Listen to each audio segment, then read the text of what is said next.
Welcome, heroes, to another episode of Integrated Dice Management presents whatever we're calling this superhero game. We'll figure that out. That's a weird name for a game. Yep, it is. We're going to be playing Masks: A New Generation, and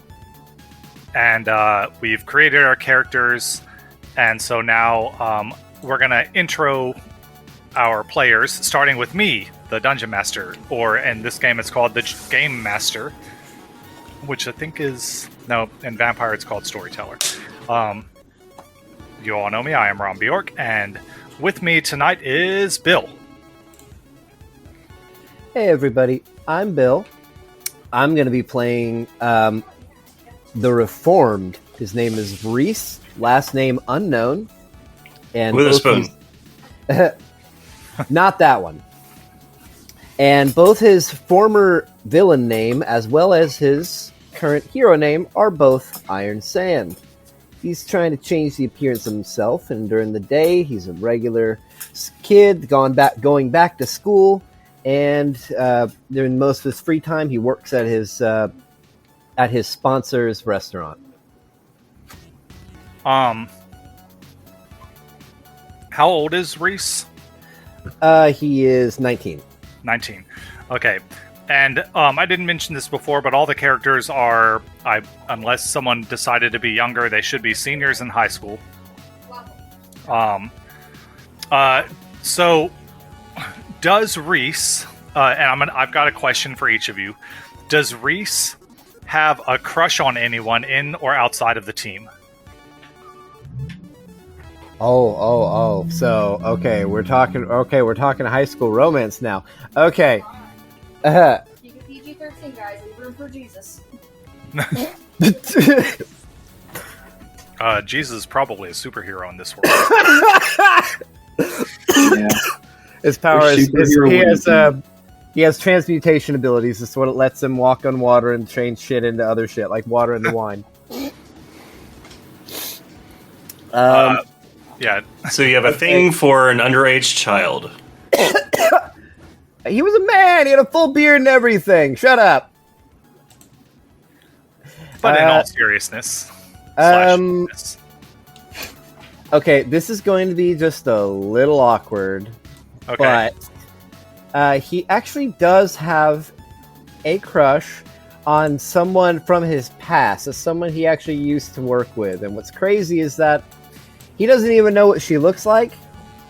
All he knows is that he worked with her, and she goes by the villain name Jester's Kiss, or JK. No, fuck you. It's on the villain. It's the villain. Your nemesis. Yeah, we worked together in the past. I like the way she does her job. That's job with air quotes, everybody. Yeah. Yep. All right. So next up, that was Bill playing Reese. Next up, we've got. Let's go with Frank. Hi, everyone. You might know me from other roles like Cole and Cole. In this game, I'll be playing Cole. No, my name's going to be Calyx in this one. He is... I don't know how old he is. Did I even put down an age? He'd be high school age. He's a tree. He doesn't have an age anymore. Well, he has an age. I just don't know what I put. He just... I'm sure I come up with something. I'm just going to say he's like 16. Sure. 16-year-olds can't be in Smart ones can. senior year. Smart ones can. Oh, they have to be senior years? Okay, well, fuck it, then 17 and a half. Okay. To make things easier. What all were we supposed to put into this part? Just tell a little about your character, what his character class is, and whatever you would like to reveal at this moment. Gotcha. So my character's name is Calyx. My superhero name is the Verdant Guardian. I am... Oh, God. What's the playbook name? The Transformed. The Transformed. I am a tree person. Or, to be more accurate, I'm a... Fuck, what's that flower called that I was talking about the other day? You were talking about the. Oh shit.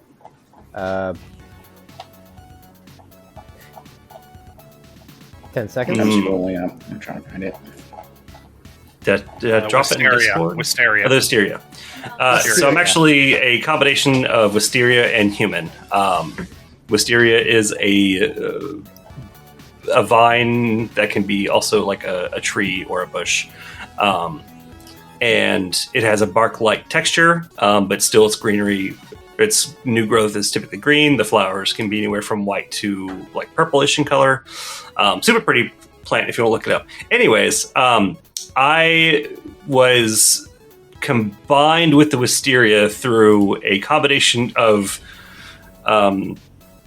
abuse from a parent and a magic elixir from an aunt.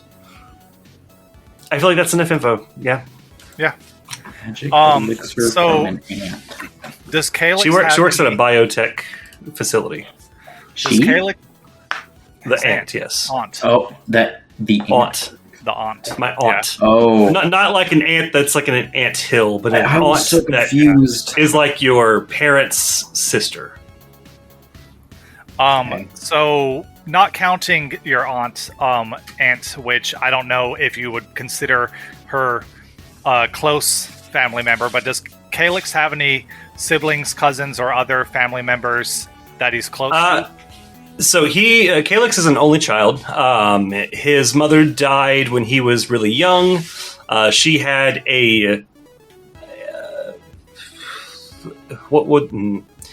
she had a love for plants and gardening and things like that, and so that he could be close to her, he started doing that to get away from his abusive father. Yeah, she had a green thumb.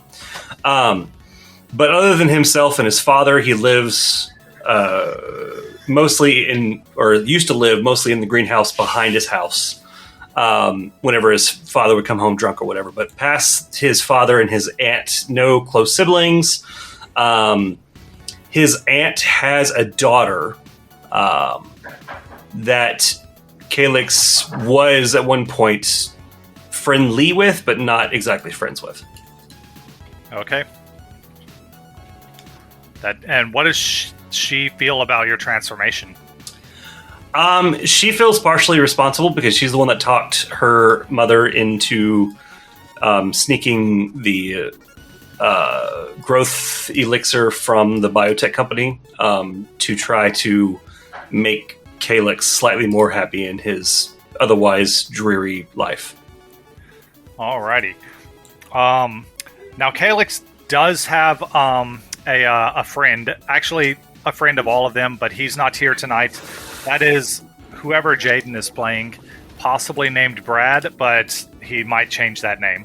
But Jaden's not here right now. He will probably join us in another episode.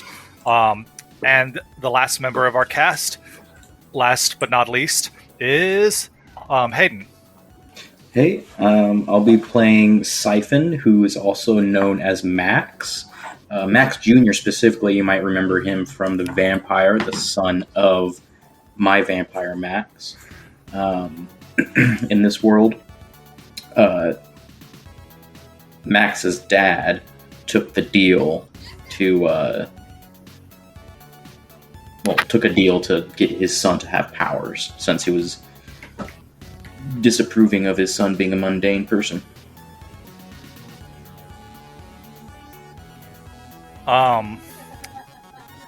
Hayden, or Max, he's already got some pre-established NPCs in his life that we'll reveal later. The point of these questions are to create new characters for me to use and or torture. So there is a teacher or part of the faculty that sees promise in you. Who are they at the school? They don't know they don't have to know anything about your superheroic side. Is this for each of us, or is this one just for Hayden? This is for Hayden. So there's a teacher that sees potential in Teacher you? and or part of the faculty that sees promise in you. Who are they? I'll say my calculus teacher. Your calculus teacher. You want to spout off a random name for them? Do we have to take calculus? You don't have to, no. Okay. If if you're smart enough, you can. But I'm a tree person. I don't think I probably want to be into calculus. Let's just say Norma Glass. Norma Glass. Okay. Good name. All right. Yeah. Your tree person. He is probably wondering why he's even being forced to continue to go to school, but So this school that you guys go to is well, I guess I should talk more about the city we're in. We're in the city of Halcyon City, which is the, let's call it, origin city of superheroic activity in the world. The first superheroes came from here. The first supervillains came from here. The city's so used to super activity, they've gotten really good at cleaning up after it as well. The school that you guys go to, Halcyon High, is a school for both supers and non-superheroic individuals. The school does try to maintain anonymity for its super students. However, people like Calyx, unfortunately, you can't exactly hide what he is. They have protocols for when disasters happen and these heroes are called upon. And in fact, there is a sort of after-school program for heroes. Now, as seniors, you guys are sometimes actually sent out on missions into the city. Speaking of which, the camera shifts and we see a parking lot with vehicles upturned, flipped around. You hear car alarms going off. There are people screaming and running. And let me do a D3 real quick. And I also have a text message.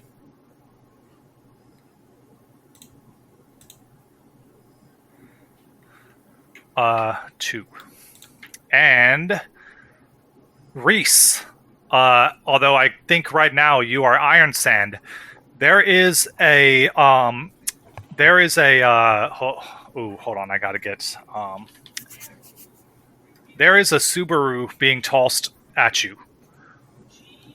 We have gone in media res. A Subaru is flying in your direction. I use my ability to control metal to stop it slowly, so that I can see if there's anyone inside of the Subaru. So what I'm going to need you to do is you are going to in order to do that. Okay, so is your intent more to stop it or more to save the people inside? Are there people inside? Yes, we'll say yes. Oh, then it's to save them.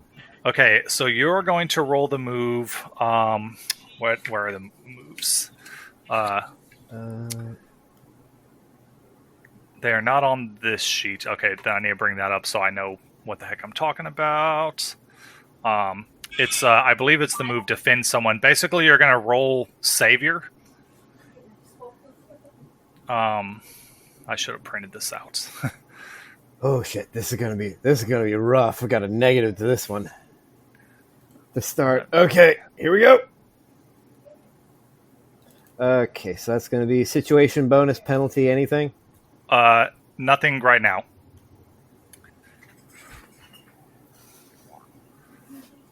I got a 3. Switch.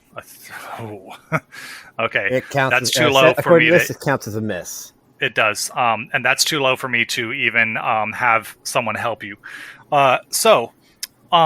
This is the first roll of the game, and you are defending someone or something from an immediate threat. Roll plus savior.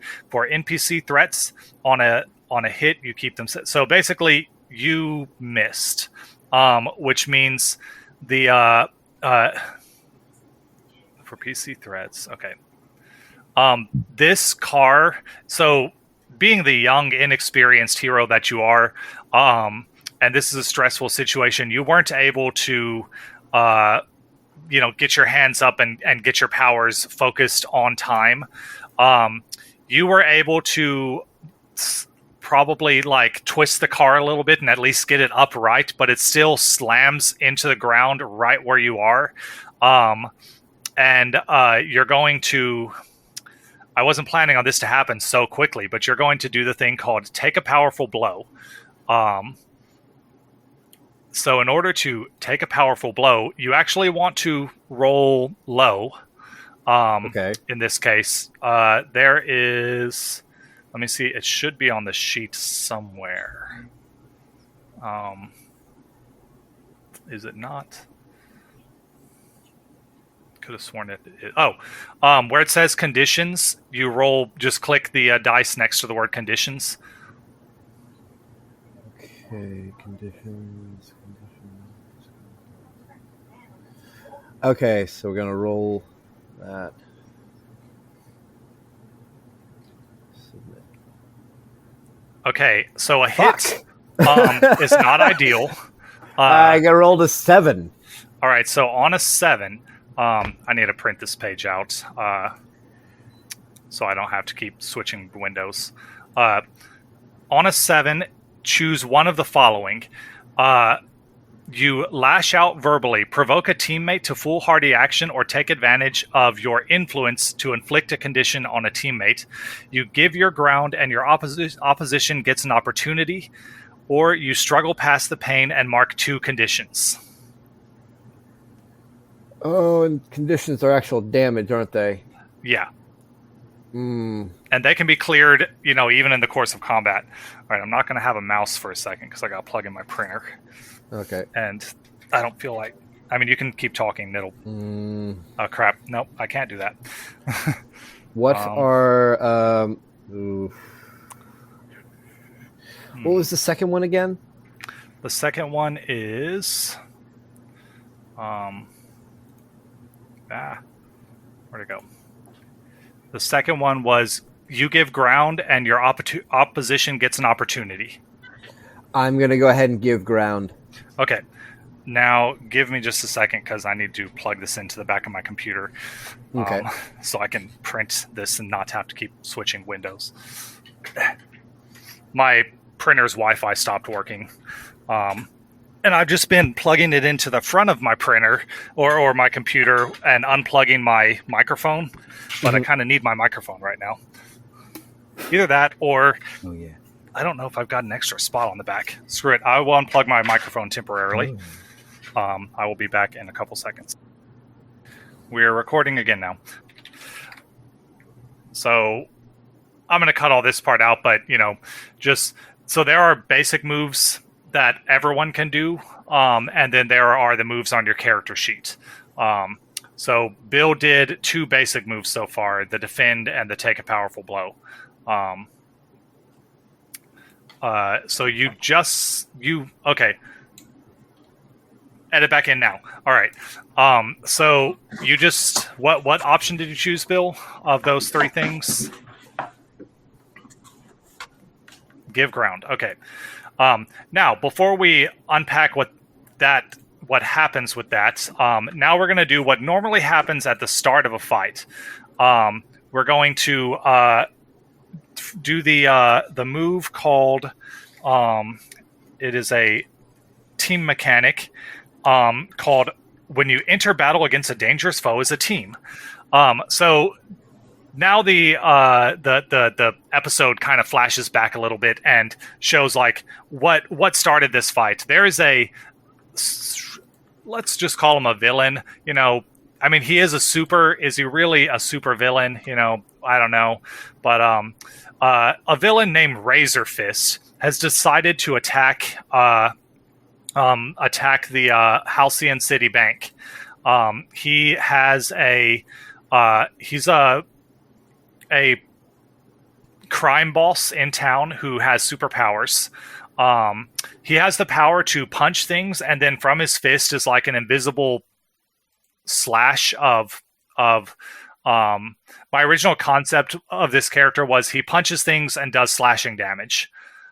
But he can punch and cut through like steel or concrete or whatever, and it's not a blade the size of his fist that slashes through. It's the size of whatever he's cutting. So if he punches a car, it cuts through the entire car at whatever angle his fist was at. So he has super sharp fists, and he's also got the basic super strength. Like he tossed a car at you just. So he was attacking the bank. You guys were on scene. You were the first on scene. When you enter battle against a dangerous foe, you get what's called team. Team is a pool of bonus points that you can share with each other, basically. The game starts with 1. So automatically you're at 1 team. You can spend team to help another character and give them +1 on their roll. Or you can spend team to act selfishly. When you act selfishly, say how your actions ignore or insult your teammates, and then spend a team and shift one of your labels up and 1 down, which essentially also gives you a +1 bonus. But you kind of piss off your teammates doing that. Usually the best way is to spend team by helping someone. So I'm going to make like just a little circle token or something for team. Circle. Surely there's a free token I can take for this. What do we got here? Just from the web, I just need a circle. Something easy to spot. It'll be easier once I change the background, but let's not go with the skulls. Here, it's just a coin. Might as well make the new background real quick, just so we can all see how to do things in this game. Drop this here.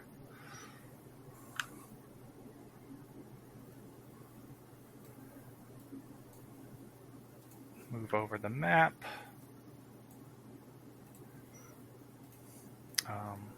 Send this to the map layer. Yeah, those are all the basic moves. And then you start the game with 1 team, which will have a token. All right, so when you enter battle, automatically 2 more of these tokens are added. And then I asked some questions. So, who do you guys think would be the leader of your... Now, the leader changes from battle to battle. It's who's leading in the moment. But just for... This is a bank robbery, with a villain. Who do y'all think would be the leader in this fight of you guys? Between the 3 of you. If you don't have a consensus, we can just take which one of you has the most influence over the others. Frank doesn't have influence over either one of you and is not influenced by either one of you. Or Calix. Reese. Why do you have influence over yourself? Yeah.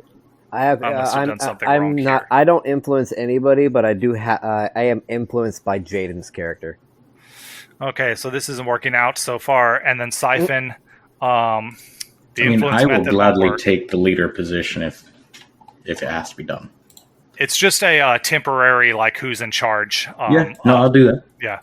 Okay. Like, which member of the team says Titans go? Yes, basically, for this fight. So right now, Siphon is the leader. Okay, so the leader does not have influence over every other teammate, so he does not... So you don't get bonus points for that. If everyone has the same purpose in the fight, so there is this guy who is trying to rob a bank, Razor Fist, and he has a bunch of goons working for him. Each of you will start with Calix, or no, we'll start with Siphon. What do you think your purpose in this battle is? What is your primary goal? End it quickly. End it quickly. Cole, what or Calix, what would your primary goal be?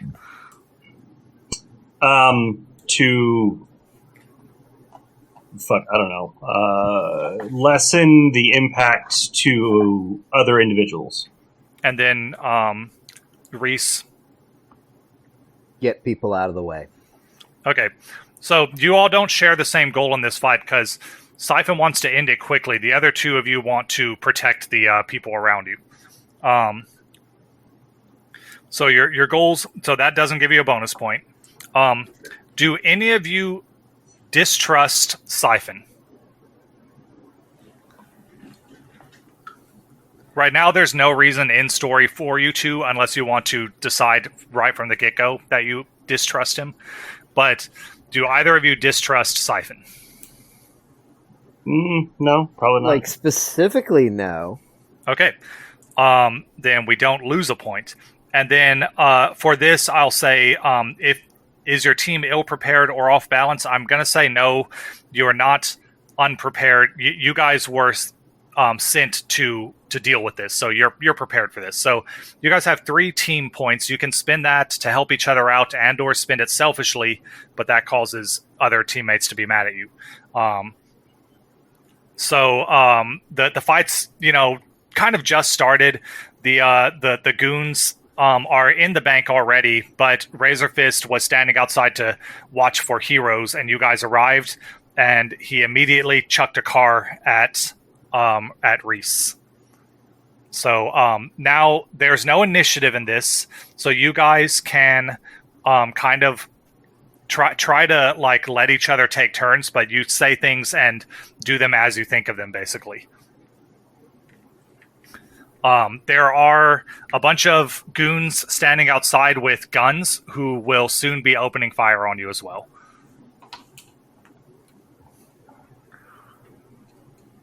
Okay. What do you do? I guess I would do directly engage a threat. Oh, and just to remember, the thing that just happened is a car just smashed into Reese, who gave ground. So you dodged out of the way, basically. Roll plus conditions. Yeah, you dodged out of the way, but it gave the opposition an opportunity, so I should make them do something first. Okay. Because they have an opportunity. So let me double check what moves I gave Razor Fist. Okay, I'll say that the opportunity actually, or the thing that happened is Razor Fist called in his backup, and a bunch of the goons from inside came outside and are preparing to open fire. So that's what happened from that. Now, Hayden, you don't have to say you want to directly engage a threat. Basically, Okay. say what you're going to do, and then I'll say which move that best represents. Okay. Because sometimes you might say you're going to do something, but then I'll decide it's something different than what you thought it was, like which dice roll you do. Because but yeah, if you. So what is your plan? What are you going to do? Well, he's calling to the goons to come out and attack us. I guess he turns away to shout into the bank. That's when I'll use my ability to start digging into his mind. Don't you have to be up close and touch him for that? Or I don't think we ever talked about that. Okay. But I would imagine it's from a distance. Okay. And what's your intent to do? Like, what are you trying to do to him? Catch him off guard, and do a sneak attack to end it quickly, so I can. So you're just trying to damage his psyche. You're not going for finesse and to try and cut out specific memories or anything. Yeah. Okay. Then yeah, I'll go ahead and say that's directly engage a threat. So you roll danger. Any pluses? No. Or minuses? No, they're yeah. So a 9, and yes, it did add. Okay, I just wanted to check your dice and make sure they're adding the stuff and stuff. So a 9, on a 7 to 9, pick one. Now, if one of you wanted to help him in some way, you could bump that to a 10. And you just basically spin the team and describe how you help him. If you can think of a way to help him, it doesn't have to be helping him with his psychic attack. It can be, also distracting the guy or attacking or something like that. Mm-hmm. When would we announce that? Just whenever you tell us, or Yeah, if you want to say you're helping him, say it now and say what you do to help.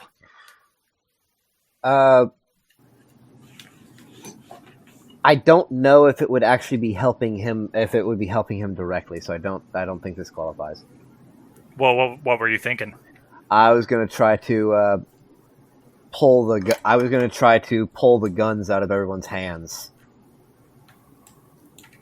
That wouldn't directly affect Razor Fist himself. So yeah, so that's Frank. Did you want to help in any way? You don't have to. With a 9, I think it's going to hit it, right? A 7 to 9 is the lesser effect. A 10 or higher is the better effect. Both of them still hit. I don't know what I could do to help him along with his mind. You could spike. Throw vines at him, like distract him, so it distracts. He's not focused on the mental attack. So maybe I'm confused. But are we inside the bank? Or are we outside the bank? You guys are in the parking lot. Yeah, you're outside. Okay, and he's in front of the bank. Yes. Okay. Well, in that case, I've got a be the monster move. Would that help? Well, you can just. Let's see. What does your be the monster do? When you're frightened, or when you frighten, intimidate, or cow others with your monstrous form, roll plus freak on a hit. They are thrown off and make themselves vulnerable to you, or they flee. On a 10 plus, choose one. So for helping, you don't need to use a move. Just say you do something, describe you doing something helpful. Using a move. Now, you can definitely do that as your move whenever, it's your turn. Okay. So, my character is basically a sword and shield, fighter type person, right? Yeah. So that's, how we did it. But I also have the ability to manipulate my own body. So I would stomp forward and shoot tendrils of myself through the concrete and try to burst up in front of him to distract him. Yeah, that's a good distraction. That works. Bumps you up to a 10. So on a 10 plus, you pick 2 of these options. One thing about directly engage a threat is you expose yourself to also being damaged when you do that. It trades blows. But your options are resist or avoid their blows, take something from them, create an opportunity for your allies, impress, surprise, or frighten the opposition. And with take something from them, you can be creative. You can take the high ground or, things like that as well. Doesn't have to be a physical object. It can't be take your life. Unless maybe they were about to die, but yeah, it can't be I take their life from them. Do I know what memory I stole? I think because you were being not precise, you wouldn't necessarily know. You're just shredding at his mind. Okay. Although if you want to choose take something from them and have taken a specific memory, you could. Okay. I'll go ahead and do create an opportunity for your allies and frighten the opposition. Okay. So I think the opportunity that you create is the fact that he is definitely holding his head and screaming in pain, and he's quite frightened. Did I give him that? Why did I close this? Leave that open. I'll say you inflict a condition on him. He is now frightened, or afraid rather. So anytime you inflict a condition on a villain, I immediately react with a move.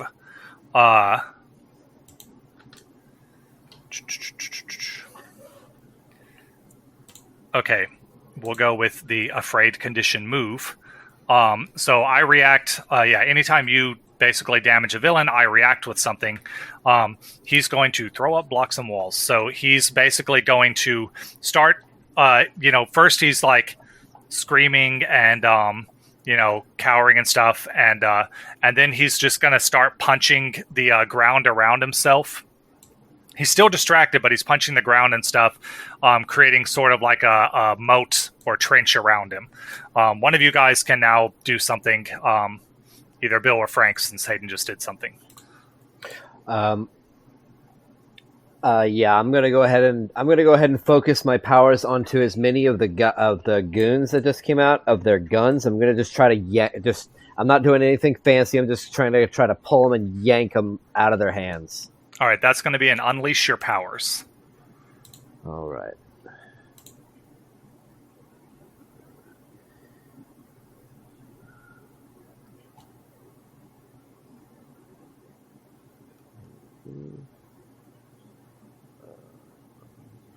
Is freak sweet. All right. Oh, sorry, yeah, it was freak. I should have told you freak. Okay, on an 8, unless two of you can spend teams somehow to bump him to a 10. We only have 3 teams. Yeah. Or 2 now, right? Nobody spent... Oh, yeah, someone did spend team. That's right. Yeah, Frank helped. How much condition does he need until we win the fight? You don't know. Damn it. Different villains have different amounts, though. So on an 8, so it counts as a hit. So you do pull their guns from them. However, it's you can either mark a condition, or I will tell you how the effect is unstable or temporary.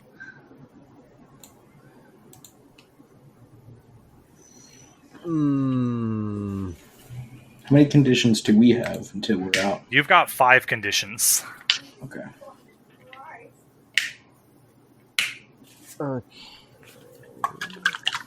So, yeah, you can either mark a condition, or I'll tell you how the effect is temporary or unstable. Is that Jaden? I'll go ahead and mark angry. You're going to mark angry? All right. Yeah. So you mark angry, their guns come flying away from them and basically to wherever you want them to go. You know, they go blasting off into the sun or whatever. And all of a sudden the goons are unarmed, and they are basically, at least the ones outside, you've more or less rendered them harmless to you guys anyway. They look down at their empty hands, you know, do the like blink, and if this was a comic book, there'd be like question marks over their head or something, and then they start fleeing the scene. And Razorfist is shouting and saying, "Get back here, you cowards!" Frank, what do you do? Or Calyx, the Verdant Guardian, what do you do? So I would probably, because I originally stated that my point was to try to like keep innocents from being harmed in this scenario. Correct. Are there any innocents around? There are people inside the bank, as well as people just running around and screaming outside the bank like idiots. Okay. I would try to position myself in such a way that I can protect the most people as possible. Okay. I would say to figure that out, unless you've got a move from your playbook, you might want to assess the situation. Okay. Maybe. Sure. So that would be rolling superior.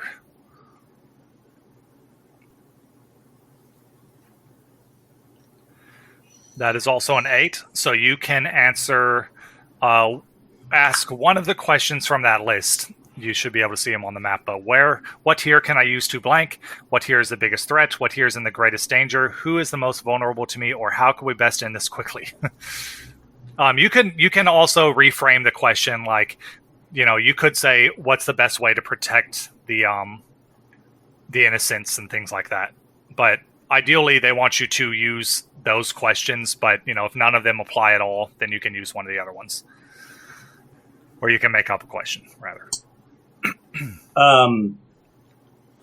What here is in the greatest danger? Is that supposed to be what or who? It applies to either, you know. So the thing or people in the greatest danger would definitely be the hostages inside. The people outside are now safe. Okay, in which case, I want to get inside the bank. Okay, you can do that. You can just run inside the bank, and that is something that a hero can do easily enough without issue. So you ignore Razor Fist himself and run inside the bank. Man, you can barely. I cannot read this. The part where it says your name. You know. Oh, you're going to use your. But if you highlight it, it becomes a lot more readable.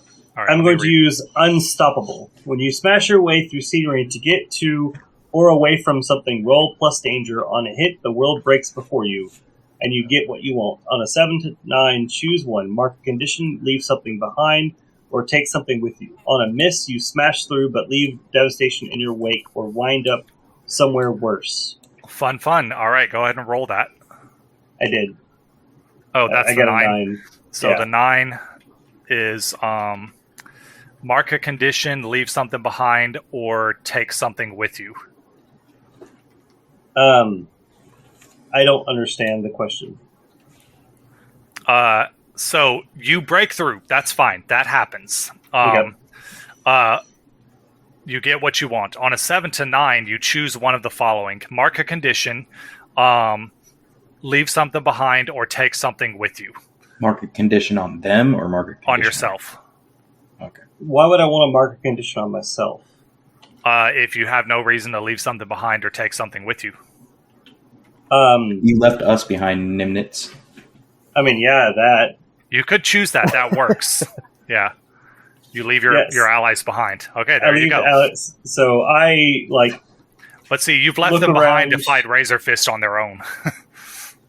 Well, I'm just trying to, maneuver myself into the bank to you know what? Actually, that's a 10. Because you get +1 going forward on acting on that information. You knew that the people inside were in danger, and so you're trying to get inside. So yeah, you smash your way through the scenery to get to or away from something. Yeah, you get to the people inside, and you see that you not only see a bunch of goons. There are some working on the vault and some with guns pointed at the hostages. You smash through and knock the gun wielder, the people pointing towards the hostages. They go several of them go flying, and smack into the far wall and are knocked out. Awesome.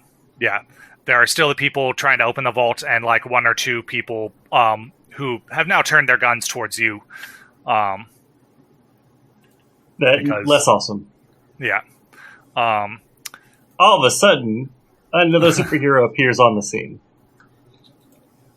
Does he? What? Oh, Is he not there? Jaden's been in here for a hot second. Has he? Oh, okay. Must be in Discord. He just hasn't been talking. No, I'm here. Oh, you're in the... crap. I didn't want to interrupt. I mean, you're already playing, so I feel bad. Oh, thank God! It didn't screw up the recording either. Cool. Okay. I watched as he joined just to make sure. I thought for sure he was still over in Discord. Just talking away, thinking we're ignoring him.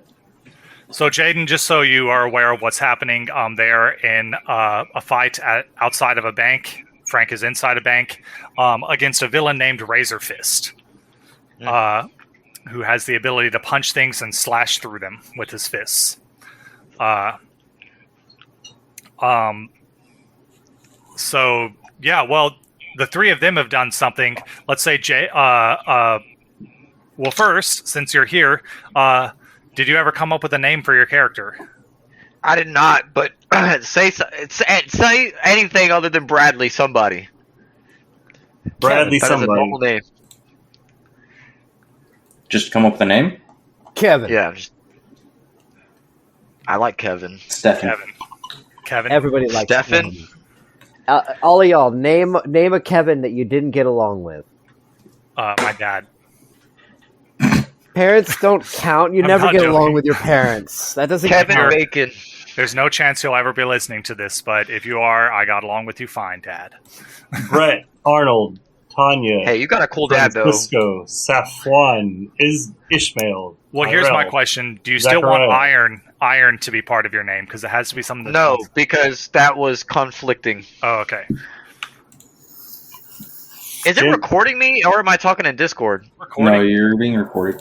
Yeah. Okay, good. You It's are- just not showing any sound waves for me. Sure. We're getting recording on We're our, seeing it on our sorry, side. Yeah. But Okay. yours are coming in a lot slower than ours are, though. Well, his are very loud, at least on my end. I think he's referring to the speed it's going from left to right, but I think that just has Yeah. to do with the time we've been recording versus the time he's been recording. Yes. I also just talk really loud, so I'm sorry. Are you going with Kevin? Yeah, I'll go with Kevin. Okay. Yeah. Last name so York?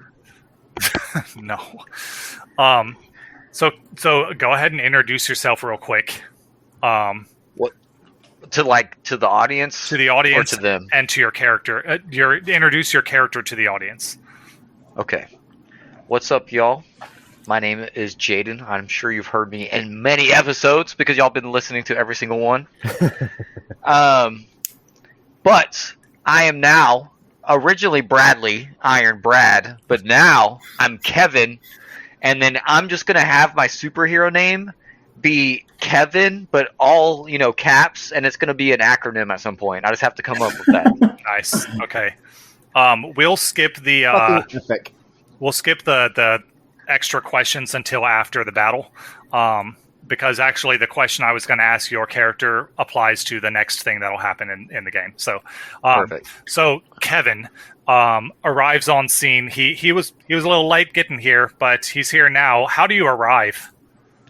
I'm like flying in with my iron suit, but like it's a prototype, so I'm like doing really bad. Like that's why I'm so late. Like I'm like trying to catch myself all over the place with my rockets and stuff like that, but like I'm struggling. But I'm like trying to fly in. I might even crash. Like the first 30-ish minutes of the first Iron Man suit. Yeah. Okay. Yeah, but like I'm like I threw it on and it's just trying to come help y'all. Like I didn't even get to test it yet. Just all of a sudden, we all just hear, Yeah, I look up and see him. I'm like, bro, you should have borrowed your mom's car. boom! It's like sorry. Boom. Does Just your all of a suit sudden, have? a thumb comes up, and from inside the suit, you hear, the airbags worked. Does your suit have a Jarvis-like AI?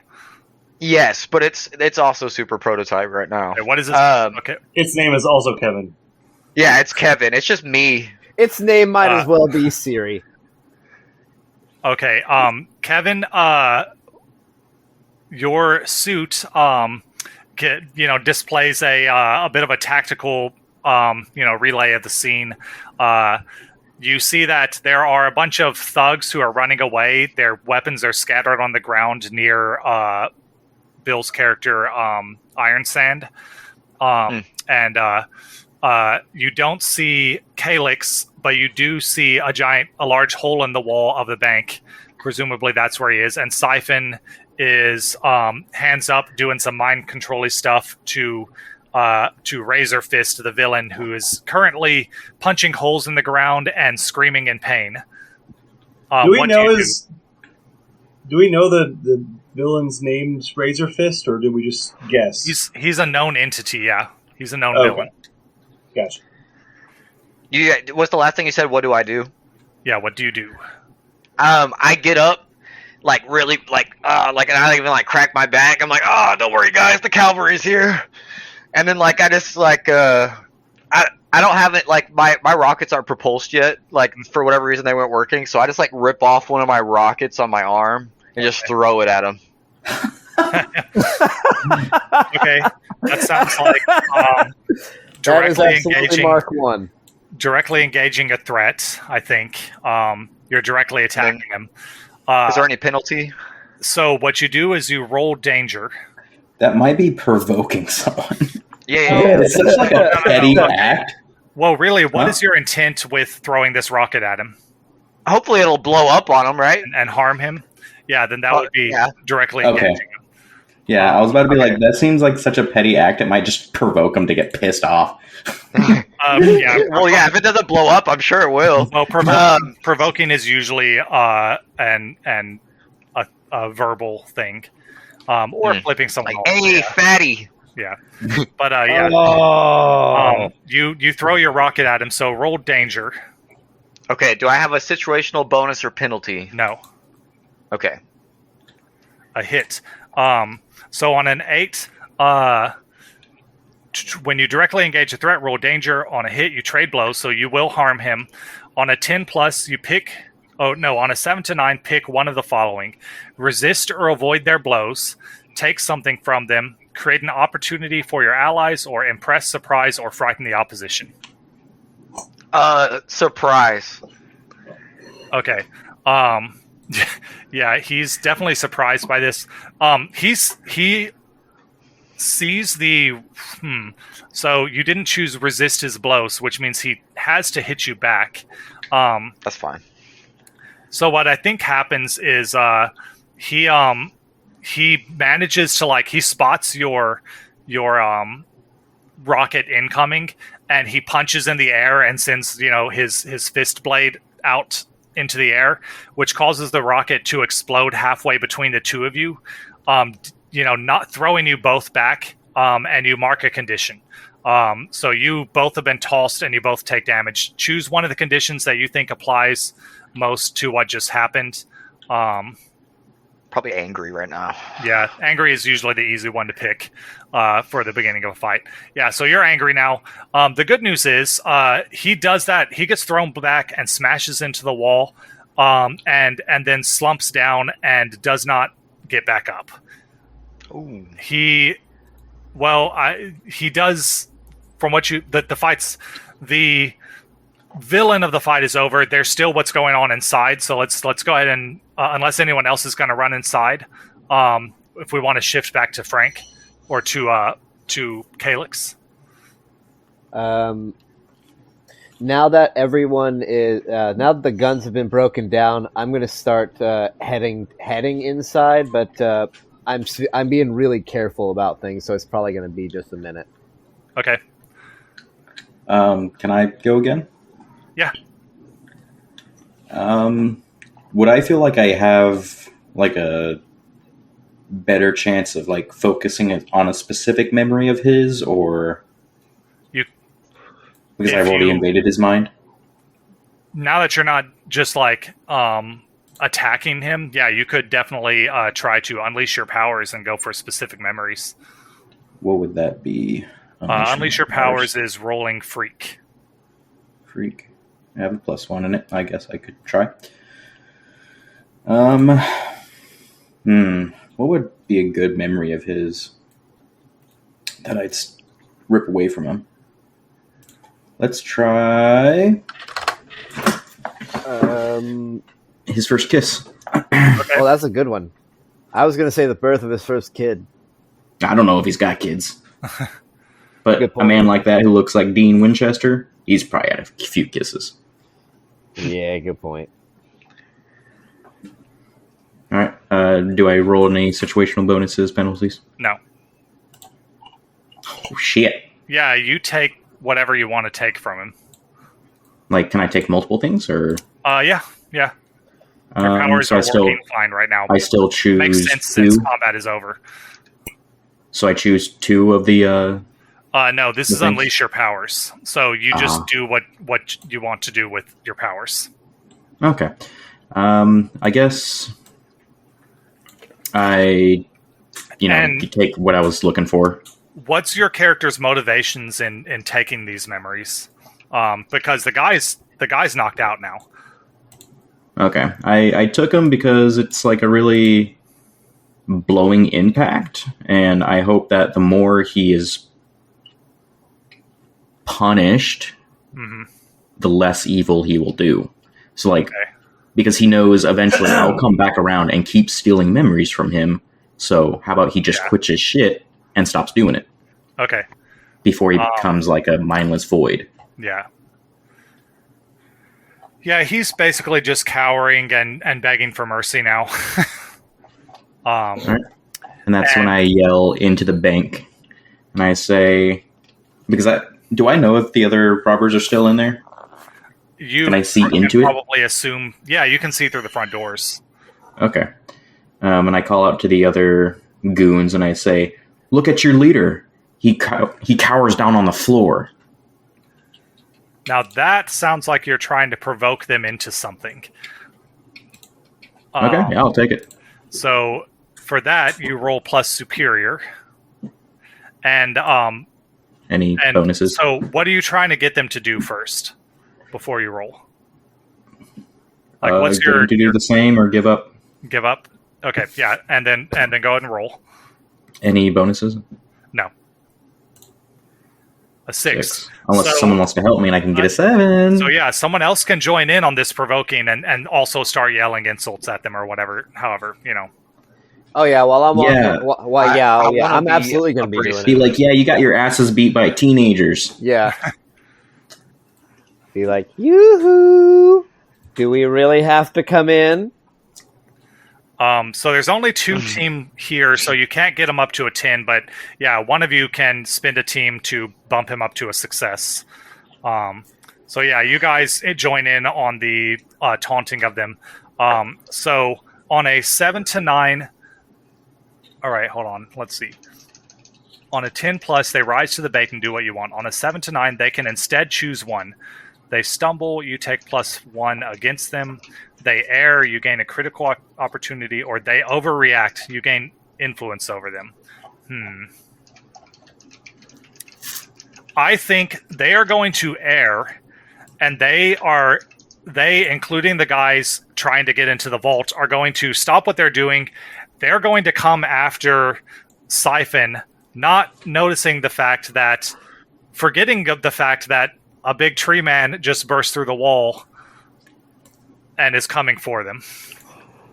So that is a horrifying thing to say, by the way. Yeah, this is a chance for the Verdant Guardian to finish them off if he desires. Finish them off as in like whatever he wants to do to them. Murder. Kill him. You guys aren't really killers. Do it. Do it. So let your rage consume you. Yeah, Frank, you can go if you want. Okay. Yeah. Let your hatred flow. They've turned their back on you. I ran in and I put myself between the hostages and the people, knocking some people over in the process. Then the people that were trying to get into the vault got distracted by the people outside for some unknown reason. You know the reason. I know the reason, but somehow that is what happens for some reason. So what would it take to just I guess unleash the powers? So one of my powers is that I can control my body and stuff. Yeah. Whatever the fuck. I want to just fill this entire room with just writhing tentacles. Okay. Oh, God, what's up with you and tentacles, bro? Nope, not going in. I'm going to get hit by this. I'm not going in. Damn it. It's vines. Go ahead. Unleash your powers. That would be roll plus freak. Freak. Submit. Frank's about to smack all of us. An 8. Nope. So on an 8, you can either mark a condition and it works however you want it to, or I can tell you how the effect is unstable or temporary.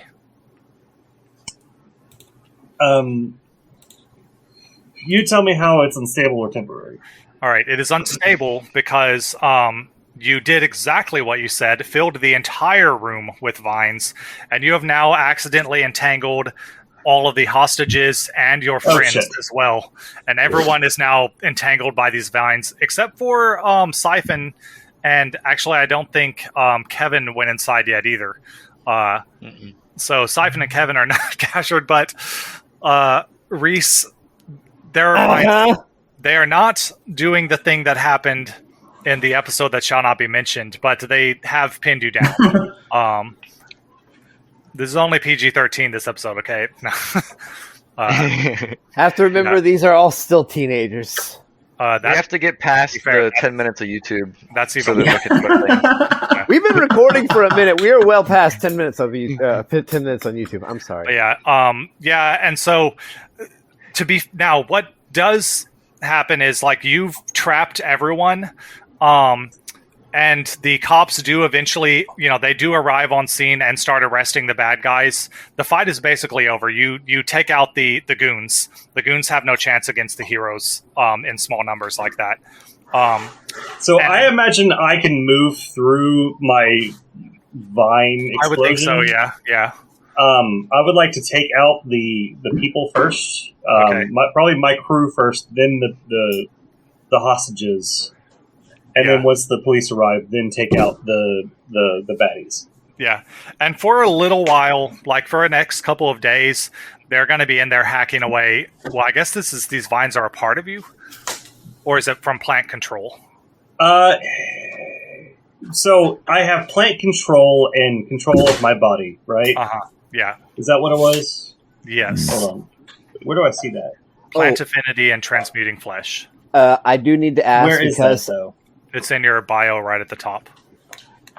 I also do need to ask, since I was formerly a hero, a villain, do any of the cops, when they get there, do they give me any shit?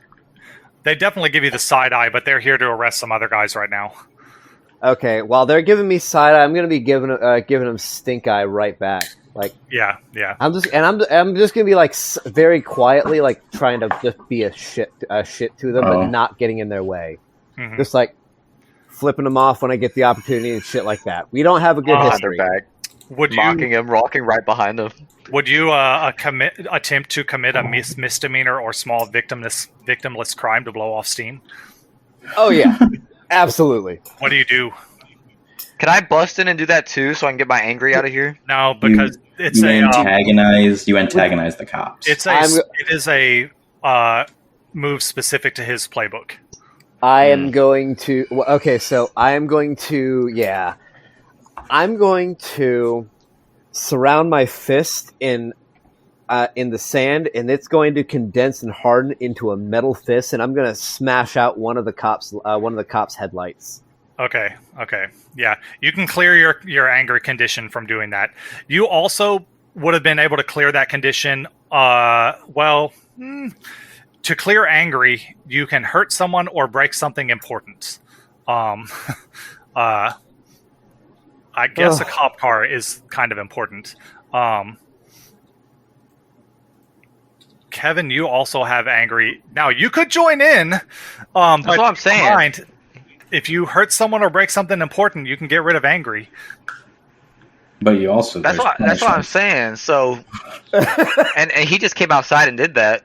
Yeah. Yeah, well, once the cops showed up, because luckily again, the cops are distracted. But again, I'm also going to assume that there's probably going to be that awkward moment where the cops are like, get down on the ground. Yeah. No, we can just be like, oh, that happened during the fight. Yeah, do you want to break another fight? That's true, but I just want to rip off or blow up, or not like blow up the full car, but like blow off the lights on top. Okay, yeah, y'all go outside and why are you guys abusing the cops? God damn.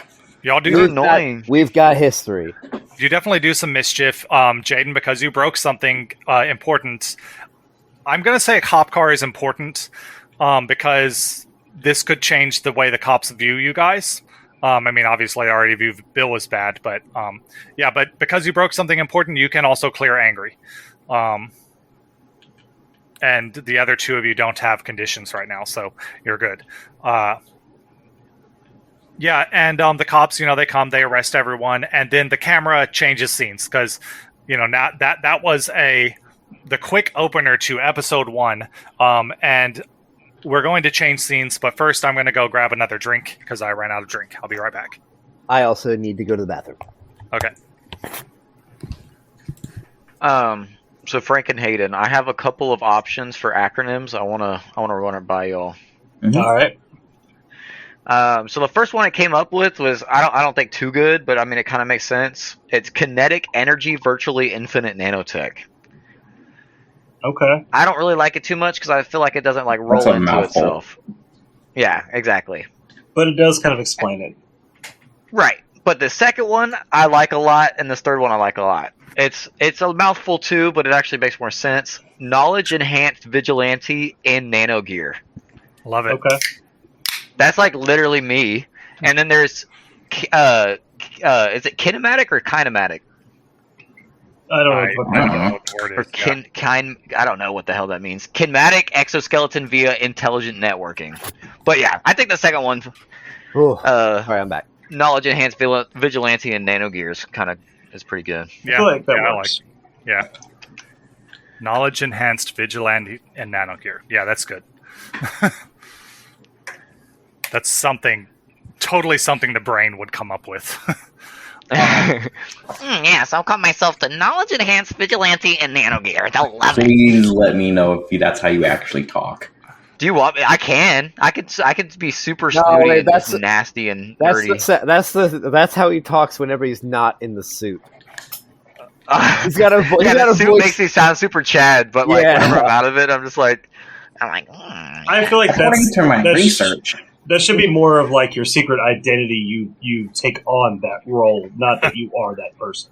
or maybe it's like a secret, like second identity, or like second personality. Like I have like an evil side that's all like weird and like gremlin like, and then like kind of like my normal smart side. I don't know. That might be weird. I just think that voice would get on everybody's nerve having to listen to it all the time outside of combat and outside of doing super stuff. So I feel like we had to listen to that Slippy being- Two Hands.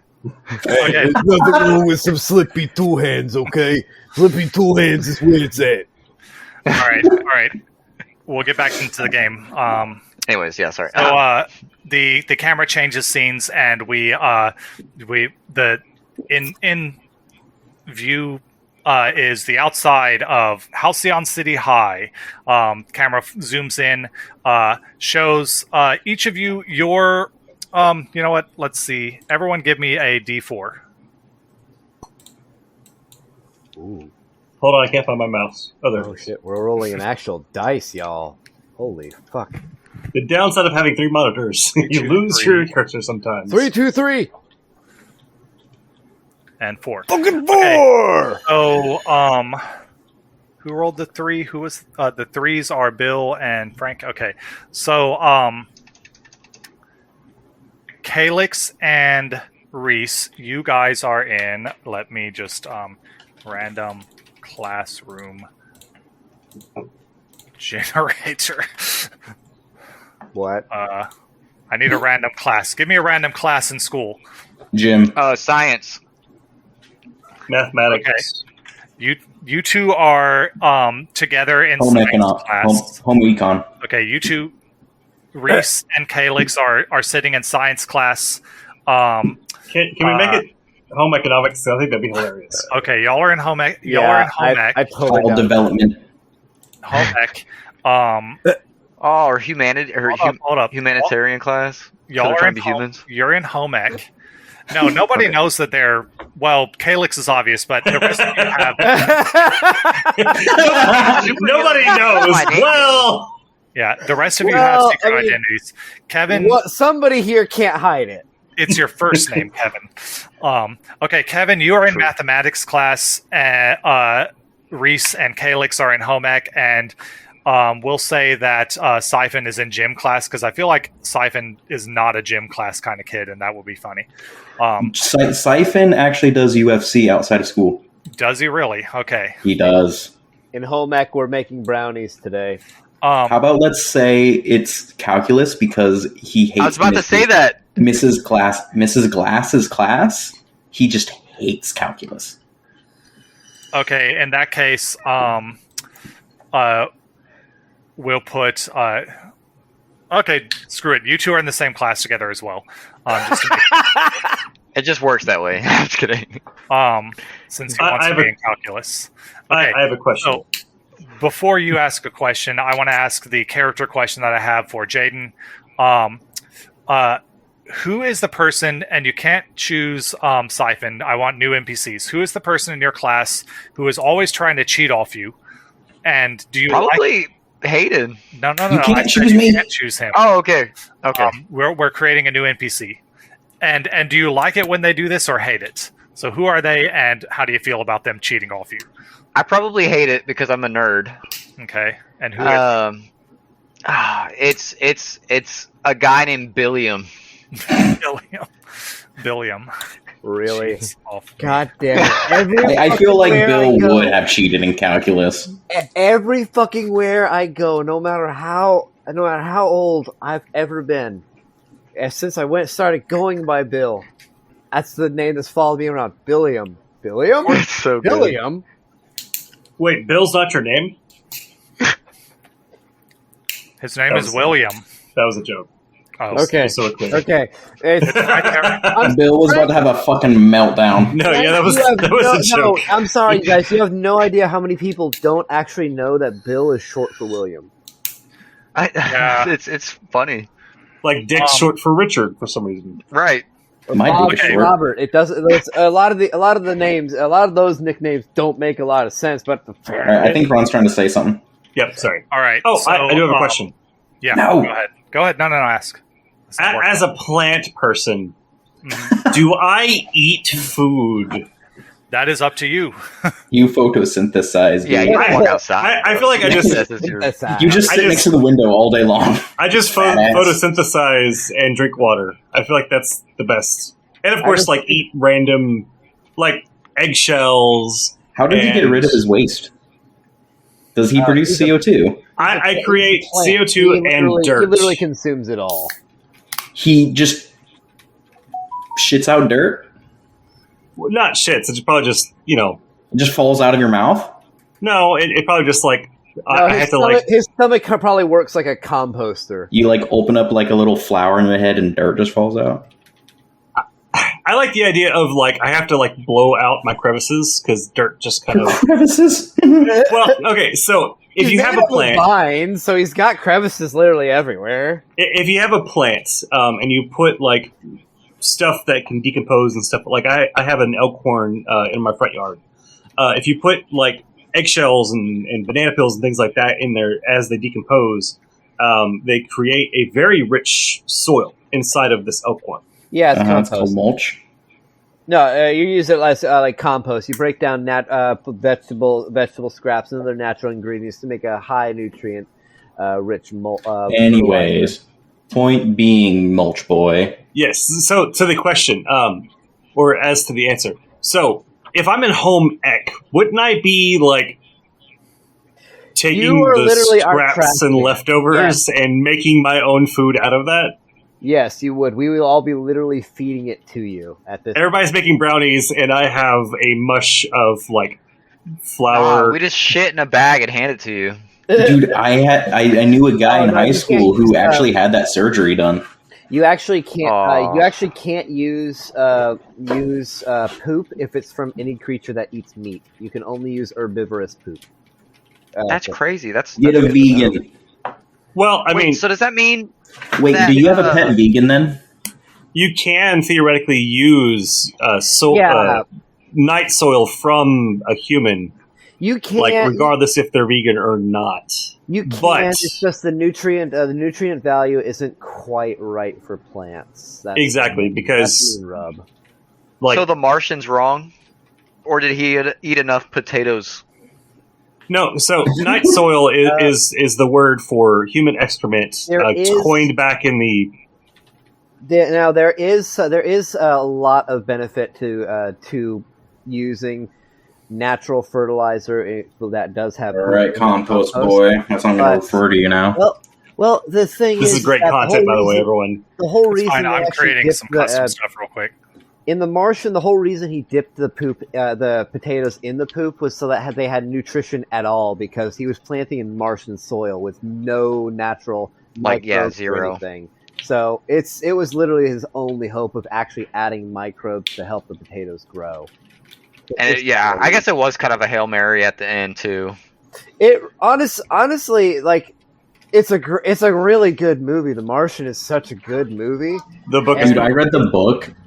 the I listened to it on Audible. Yes, and me too. I was like, that back when I really wasn't about cussing and all that. I was like, gosh, dang. I had to turn it off after like the first literally I love minute. you then as much as I love you now. I've listened to The Martian like at least 7 to 8 times. It's a great book to listen to. I have not actually listened to it, so I think that's what I'm gonna do. Yeah, I've never even read it, so that's probably what I'll do too. Just listen. The movie was great. The book was pretty awesome. Like they both had their ups and downs. The Martian did get a little slow as in book form in certain spots, but overall it's a laugh fest most of the way through. Do you think that the movie was as good as it could have been? I think it could have been better, but I feel like that is the case for all book-turned movies. Adaptations, yeah. All right, I'm ready when you guys are. Anyways, okay, so but all that to say, so your food is what? My food is like off-cast of manufacturing, like, or like shells and banana peels. Just eating trash. Yeah, pretty much. Only the natural stuff. So like the vegetable scraps and like eggshells, all that, just feed it to him. But also I water give you and the crusts of my sandwiches at school. I don't necessarily need the foodstuffs, and I don't like I can go a long time without like actually ingesting, but I do need to ingest occasionally because of the nutrients value that I'm not receiving from normal food. I could probably still eat normal food, but processed food is not as nutritious to plants as non-processed. Boys got to get that Whole Foods market. Yeah, bro's straight up organic. You guys ready? Yep. Yes, sir. Okay. So you guys are sitting in your various classes, and I've got a custom move that I'm going to have. Well, you can choose to roll this or not. The move is when you try to do well in class. So do any of you want to try to do well? Oh, me, 100%. Me. Yes, I'm trying to incorporate. So 3 out of 4. I want to fail miserably, though. No. We'll see what you roll. Yeah, we'll see how that goes. How do I negatively affect it? Watch. You're the best student but, that she's ever had. Do you have... So, let's just see. We'll start with Bill, with Calix and Reese. Both of you... Okay, so when you try to do well in class, roll either mundane or superior. Whichever works best and or you think applies best to the situation. I have -1 mundane, so that. Yeah. Okay. Oh, god damn it. Okay, hold on. Oh, fuck. Oh, God. I'm equal score in both. I'm going to roll... Fuck it, I'm going to roll fucking superior. Okay. Oh my gosh, fucking okay. That's a nat 10. Wow. All right, so on a hit, so we'll start with Calix first. On a hit, you do well. You do well. On a 7 to 9, choose one of the following. And I will probably make these better later because I just did this off the top of my head. Someone cheats off you, and you gain influence over them. You cheat off someone else and they gain influence over you, or you just get a better than average grade. Always take the influence. I want to take influence. Well, no. This isn't you, Bill. This is for Calix. So take influence, give influence, or I just do better than average. Yeah. I want to say better than average. Okay, so you do better than average. But nobody, like, the teacher will know that, of course, but nobody, in class, like, nothing comes of it right now. That's your mundanest version other than failing. Now, Bill, you get to choose 2 things. One from that list, which I'll go ahead and post the list just so we have it. Is that it there on the map? No. This is a custom move. So you can choose one of those, but then the 10 plus also gives you, you can also choose one of the following. Ooh. So you choose 2 of these, one from the first 3 and one from the second 3. But the first 3 is you impress the teacher and take influence over them. You impress the teacher and she shows you off in front of the class. They make fun of you, give the class influence over you. Or the same thing happens, but one person in particular in class is impressed and you can take influence over them. Okay. Can you describe the teacher of this class? Oh my! Are you trying to seduce the teacher? Shut up. Influence doesn't mean you seduce them. No, I'm kind of curious because it might determine what I do. Let me just give me 2 seconds real quick. I'm 19. I'm young. I'm stupid. Y'all are in home ec class, right? Yes. You're 19 and in high school, bro.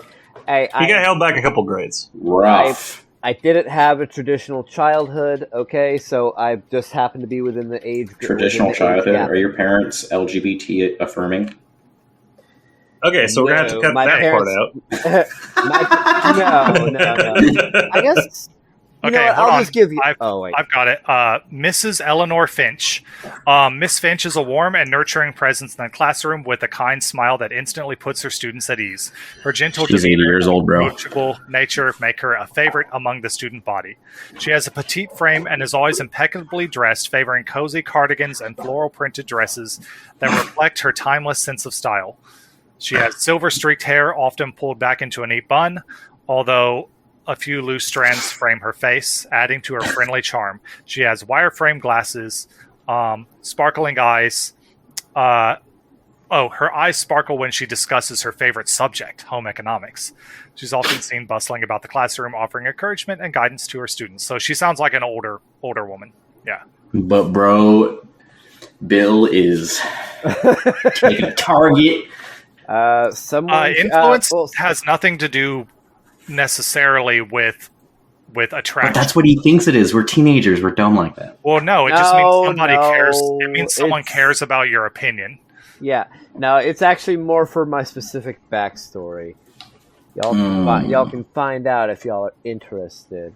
Y'all just gotta go and talk to him. But he's going to pick... winking at y'all. So first, from the first list, he's going to pick someone cheats off me. I want to take influence over someone. Okay. I'll give you the name of that student in just a moment. All right. But what's your second option? I want to impress the teacher and take influence over her. Over her as well. Okay. It should be known all adults automatically have influence over you. They can lose that influence later, but they start with influence over you, and you can both have influence over each other. Like you both can care about what each other think about it. Mm-hmm. All right. So let me just note that down so we'll know that later. So, what was the teacher's name? Her name is Miss. Where'd it go? I know the last name was Finch. Okay, it was Mrs. Finch.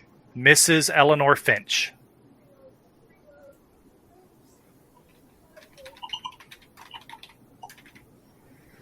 Okay, I've got that noted. And then I just need the name of the student. And the student's name is Clara Rojo. Ooh. Cheated off me.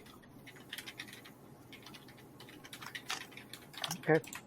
Thank you very much. These characters will eventually get backstories, images, and everything. Maybe they'll be super, maybe they won't. You don't know.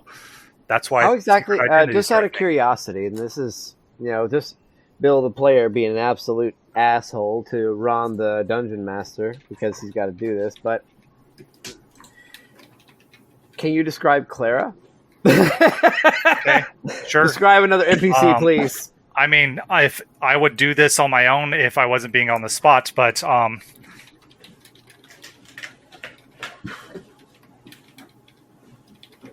gotta love that dead air for the entertainment value. I will cut out the dead air. Good. Oh God. That is a very good idea. Are you wanting general appearance or stuff about her? Okay, she's a senior, as the rest of you, bursting with creativity and ambition. With her fiery red hair cascading down her shoulders in wild waves, she exudes confidence and individuality. And that's where I'll stop on her for now. Okay. Because, of course, ChatGPT gives me a massive description all about her. Yeah. Because ChatGPT doesn't understand in a few words Yeah. You can try telling it to give you less of a description. See what happens. I know, but I'm not going to worry about that right now. There's your quick description of her. Sorry, that was the last I had. Okay. I would like to point out that I'm annoyed that I did well, and then he stepped up I did better. and did amazing, and like fucking everybody in the fucking I'm really good at class is like, oh my god, he's the best. And then I'm a tree. I made brownies. I should get something. Sorry. You got brownies. Yeah. You got brownies, my dude. Sorry, I'm really good at cooking. And then Hayden or Jaden, were you guys doing this as well? Doing I was doing class? the thing. The try. Yeah. I choose not to try. Okay. Then yes. You just you do basically if you choose not to try, you just do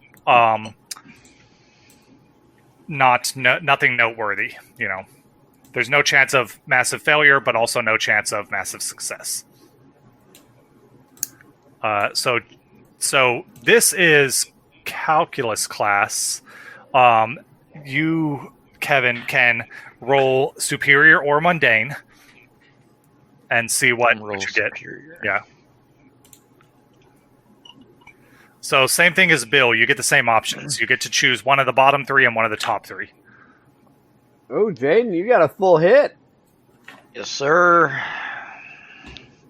I'm gonna. I definitely want to do the someone cheats off me. Probably the same person. And then maybe I tell the teacher by impressing her that he did that. Okay. Nice. Tattletale. Yeah, then they make fun of me. Yeah, there we go. Oh, okay. You just picked the they make fun of you one. Great. Yeah. You're giving the whole class influence over you? No. Yeah. Oh. That's fine. Influence is fine. It's not a terrible thing. Yeah. That makes sense for a nerd, bro. Oh, yeah. You are affected by the opinions of the class. So that one dude, did I write his name down? Yes. So Kevin or Billiam. Oh God. Billiam's my bully. Man, this gives me such weird names. Well, what do you want? A female or male name? No. I'm trying to choose a last name real quick. Unless you want to throw a last name at me. Billiam Johnson. Billiam Johnson. Okay. Really? Yeah. So I'm not even gonna go into my name because I know that we're putting this on live. But goddamn, let's just say it's close enough that it's funny. Let me ask what is his middle name? No, we'll leave that up for interpretation. Okay, so asshole. I will add these things to your character sheet later. But one thing to note. The entire class gained influence over you. That includes Siphon, if he did not already have it. Siphon, he already had it over each other. Okay, so an interesting thing happens with that. Because he already has influence over you, Siphon, you get to choose to raise one of Kevin's labels, his stats, and lower one. So which one do you want to raise by one? And he doesn't need to tell you. He can't tell you what the stats are currently. So which one is going up and which one's going down? Make it, it should make sense to the situation, I guess. But actually, it doesn't have to. You can do whichever you want because, this is what you think of him. I guess I would raise his superior. Okay. So your superior will go up by one, and then which one is he lowering? And then I will lower your savior. You've got some weighted stats right now, Jaden. I know. I took a guess. I was trying to min-max you. Good. It's good. We're really min-maxing you. I'm about to nuke the city on accident. Yeah, and so this is okay. So now, you guys, you do your classes, and class lets out, and it's lunchtime. You guys, do you guys sit together? I mean, did we say that we're friends or not? You're a teammates. Wait, so this school is for superheroes, right? Yeah, right. Do we like each other? Are we friends? You're teammates. That's not an answer to the question. This is a school of mixed individuals, super and non-super, and those whose identities can be protected are protected. You'll see how that works, and it's not perfect, but you'll see how that works in a little bit. In that case, I probably wouldn't sit with them because... Right, it'd be too obvious. Okay. I was thinking that, but I didn't want to say that because I've already made Will mad. Yeah, I see how it is. Well, Kevin is your friend.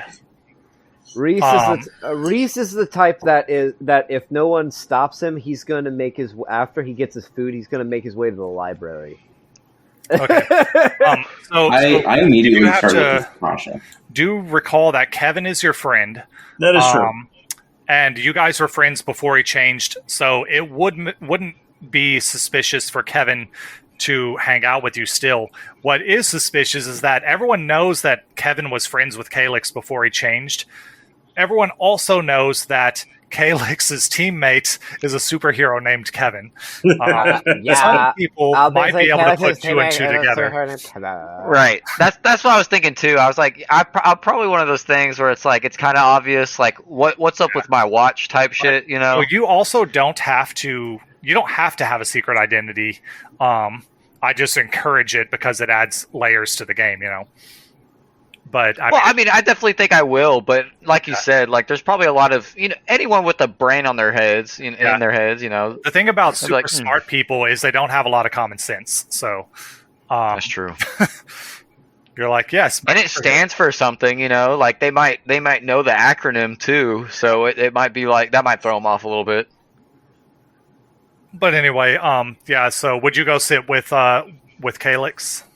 Yeah, I think so. And then Reese is going to the library, and Max is looking for Tasha, who he quickly finds. Just, I guess, Tasha can be visible to everybody. I mean, you guys saw the picture when I was choosing them, but this is Tasha, Max's childhood friend. They basically grew up together. And she constantly reminds me. Huh? And she constantly reminds me of a sad fact. Yeah, and she's she's already at the lunch table, and she waves over at you. One thing about Max is he gets to sit at the cool girls table with all of her friends. Nice. And they all wave you over. You got to be grouped into her friends. Yeah. You have two options: you either pretend to be gay and get into the sleepover, or Oh no, I'm straight. Very straight.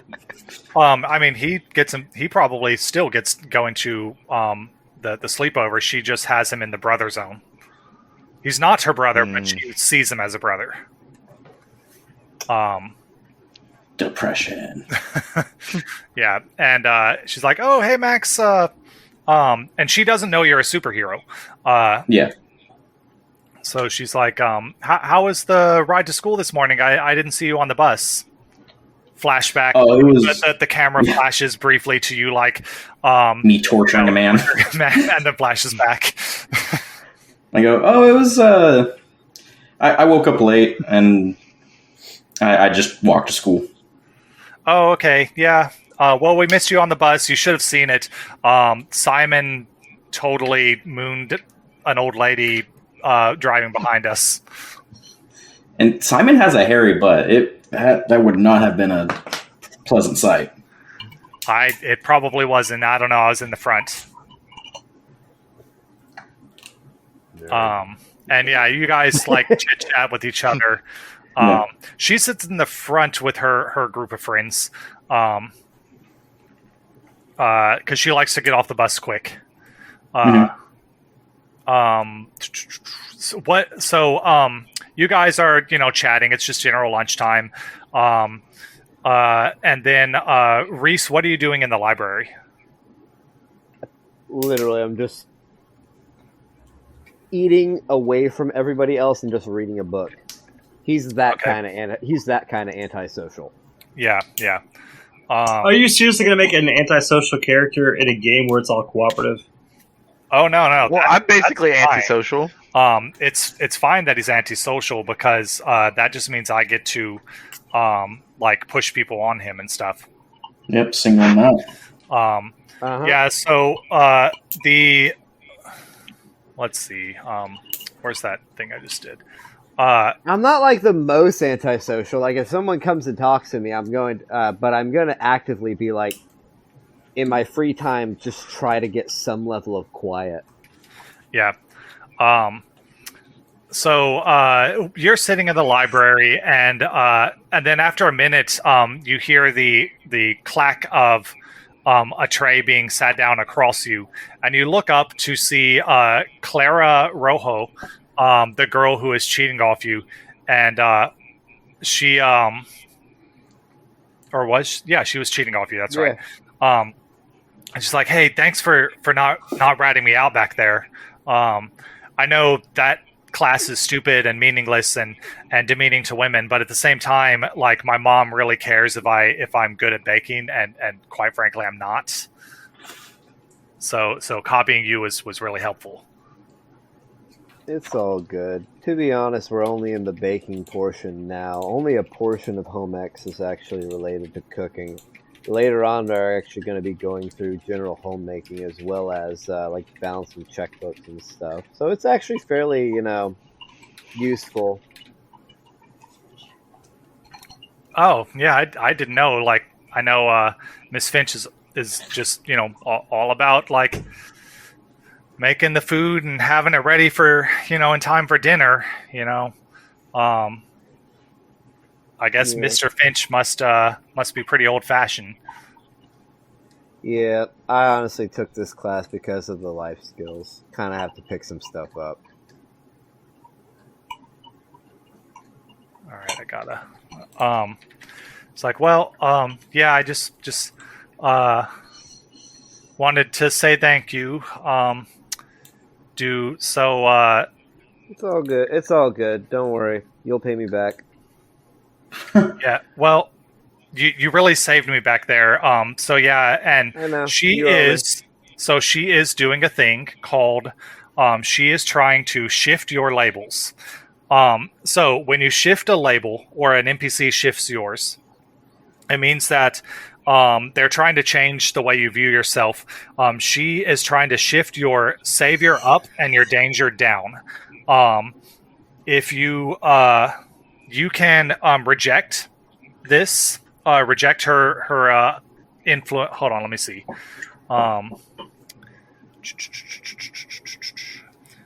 Oh, she can't do it unless she has influence over you. I think. Yeah, never mind. She can't shift your labels because she doesn't have influence over you. Although you are welcome to give anyone influence you want if you think you care about what this girl thinks, but it sounds like he doesn't. He does not care what she thinks, but he is going to say that it's fine. Just, if I ask you for a minor favor at some point, just hear me out. Okay, sure. I will do that. And then she kind of, is weirded out by the awkward situation, and so she's going to she's gonna take her tray. No, she's gonna be even more awkward and just sit there and like finish her food. Jesus Christ. But she finishes it, like she doesn't fully finish it. She takes a few bites and then she's like, okay, well, I'm gonna I guess I'm done, and she gets up and leaves. He's literally going to lift his eyebrows and be like, "What made you think I wanted you to be here?"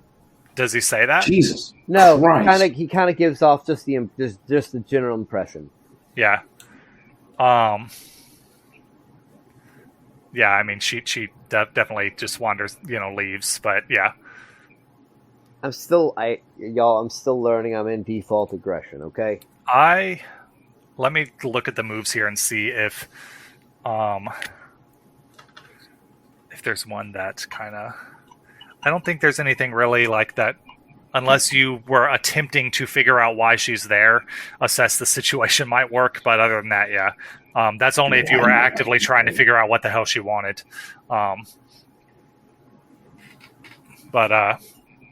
Yeah, so she leaves. Yeah. And you are. I don't think he would care about it at this point. Yeah. Our star sign is Aries. What the Aries? Is that? What the fuck? Her star sign is Aries? Anyway, so yeah, that happens. Kevin, you are not sitting with Calyx, correct? Or are you?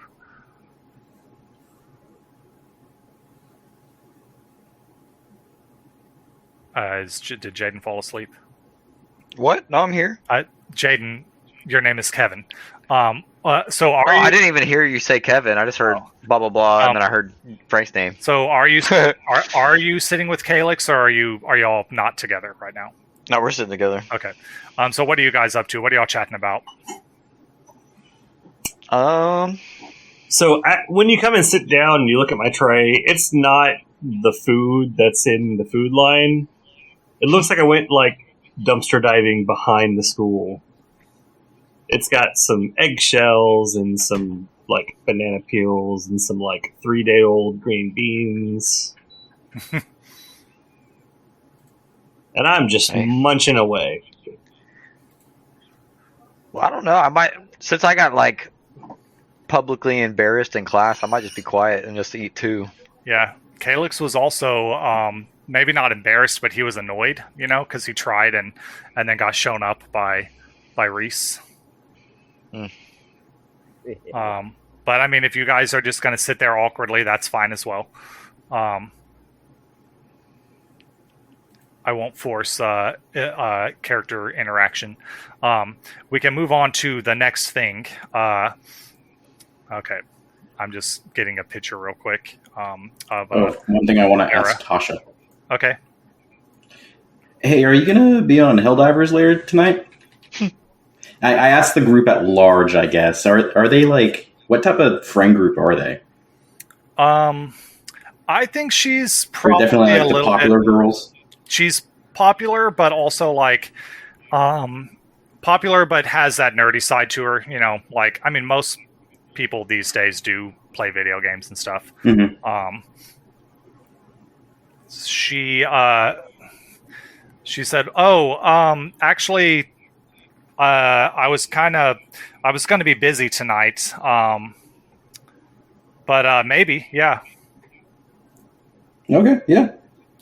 If I got time, for sure. Yeah. Is there just American? I just need American for the name generator. I'm okay with some non-American names mixed in, but this is set in America, and it's giving me nothing but really off-the-wall names. Yeah, there's no way in America that would happen. Well, we've got Olu Wasagun Nymphus Oberti. Nope. Guarantee. Are you looking for just random names? Guarantee you. Yeah, it's just a random name generator I happen to be using. It's giving me too many really Cleo Humphrey? names. It's make the name make sense. It's not hard. That's I feel like there is no excuse. But yeah. Oh well, I mean that probably makes excuse in whatever country that's from. I just have it set currently to all name types everywhere. But I don't see just and I understand why quote unquote America is not an option because America is a melting pot, but also there are some very common American names. No, yeah, that's the exact point I'm making. There's literally no chance in hell that you would come across that person. Yeah, it'd be extremely unlikely. Anyway, you know what? Someone said Cleo Humphrey. I'll use that name later. In 1 second, I'll be right back. Okay. Yeah, okay. So she said maybe. She might be on later. And lunch ends. You guys go to your next class, and the day's going as usual. When the siren goes off for a what do you call it? A Fire drill? Dismissal? Not a dismissal. A Fire drill? Not a fire drill, a super drill, in which people basically. And so the way it works, or I guess I should wait for Bill to be back. Oh, it's like a secret. Well, no. I'll explain it when Bill gets back. This is how it operates for how the school handles its supers. I'm back. Okay, so you guys are, in your regular classes, the day's going, and then the alarms start going off for a, an event in the city, a super villain type event. And these alarms go off they go off pretty much anytime there's one of these events. 2 in 1 day is kind of rare, but one of them was before school, and you guys just happened to be, the nearby, and decided to show up. That was an outside of school, a non-school sanctioned super heroic activity. So the alarms go off, and what happens is the students all know they're supposed to go down into the bunkers. All the students also know that random supers, there are more than one, presumably, superhero team in the school, and those teams are randomly selected to go and deal with whatever threat. Now, the students are never sent to deal with anything big through the school. Now, if you guys go do something on your own, that's different. But through the school, the school basically decides if this is a learning experience for senior superheroes. Seniors as in the high school age seniors, not old people. And if there is, then it selects one of the teams somewhere in the city. It may not even be in this school. Everyone goes into their, sort of get into shelter drill, and then that team is kind of plucked from the line stealthily. Now, students might notice that some people are missing. It's not perfect, but they subtly, basically.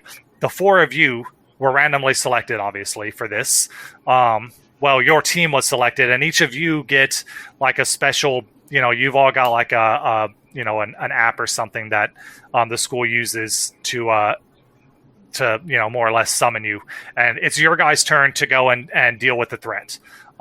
Every team in the city ideally gets to deal with at least one threat in the year, but this being Halcyon City, a lot of times you get to do more than one.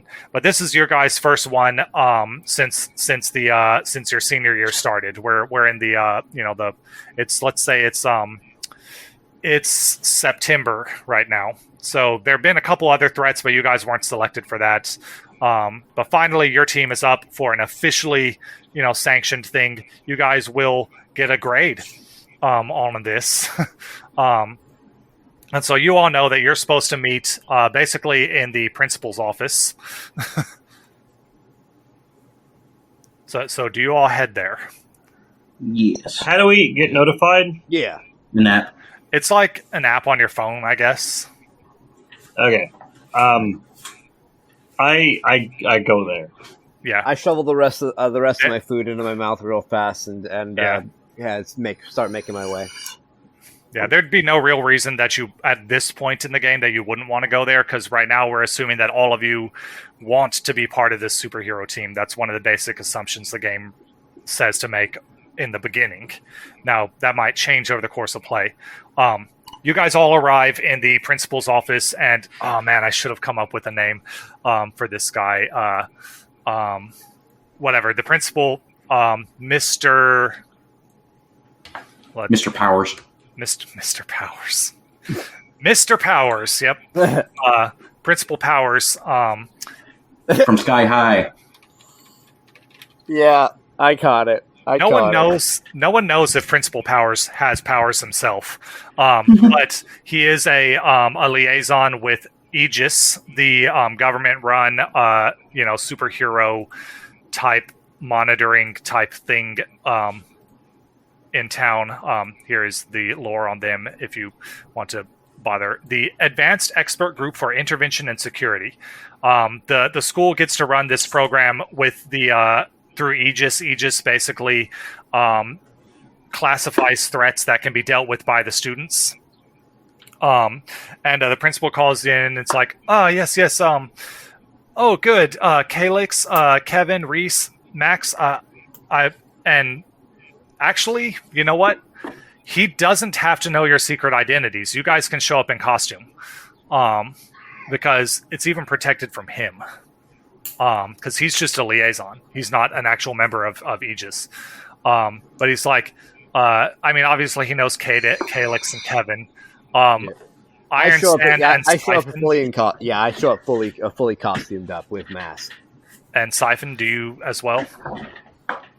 Yeah, I show up in my costume, which you can see on my thing is just barely a mask. Yeah. Barely. A mask and a hood. And some sunglasses. And it's like, oh, yes, excellent. I see the team has arrived. Have you guys thought of a team name for yourselves yet?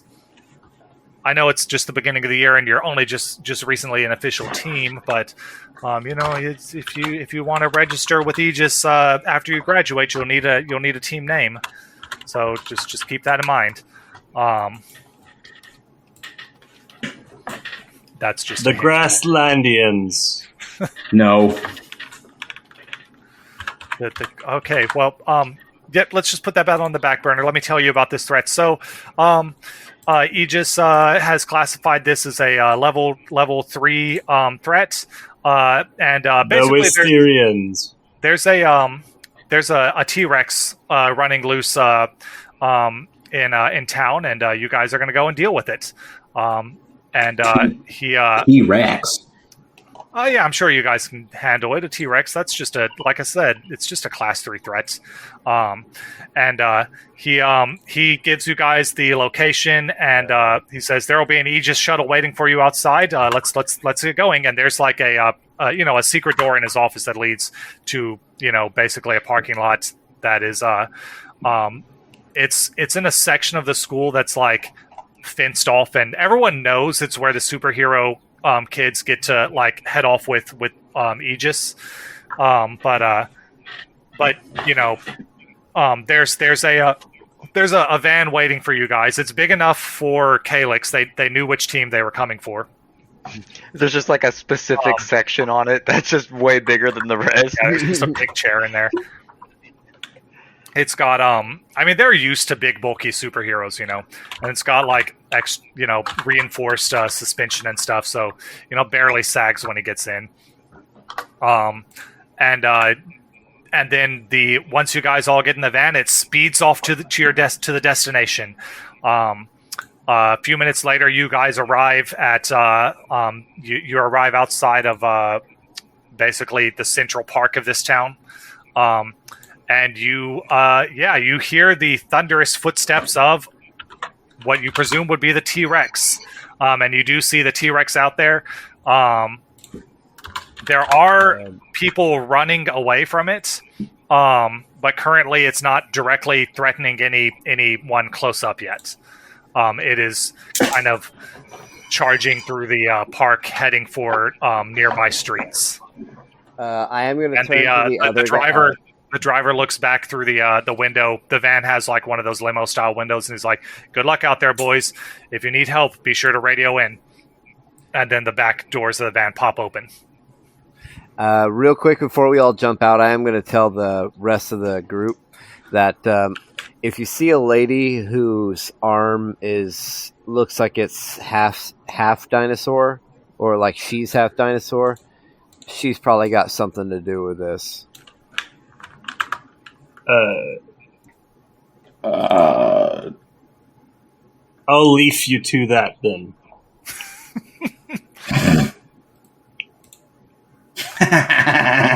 How fucking dare you?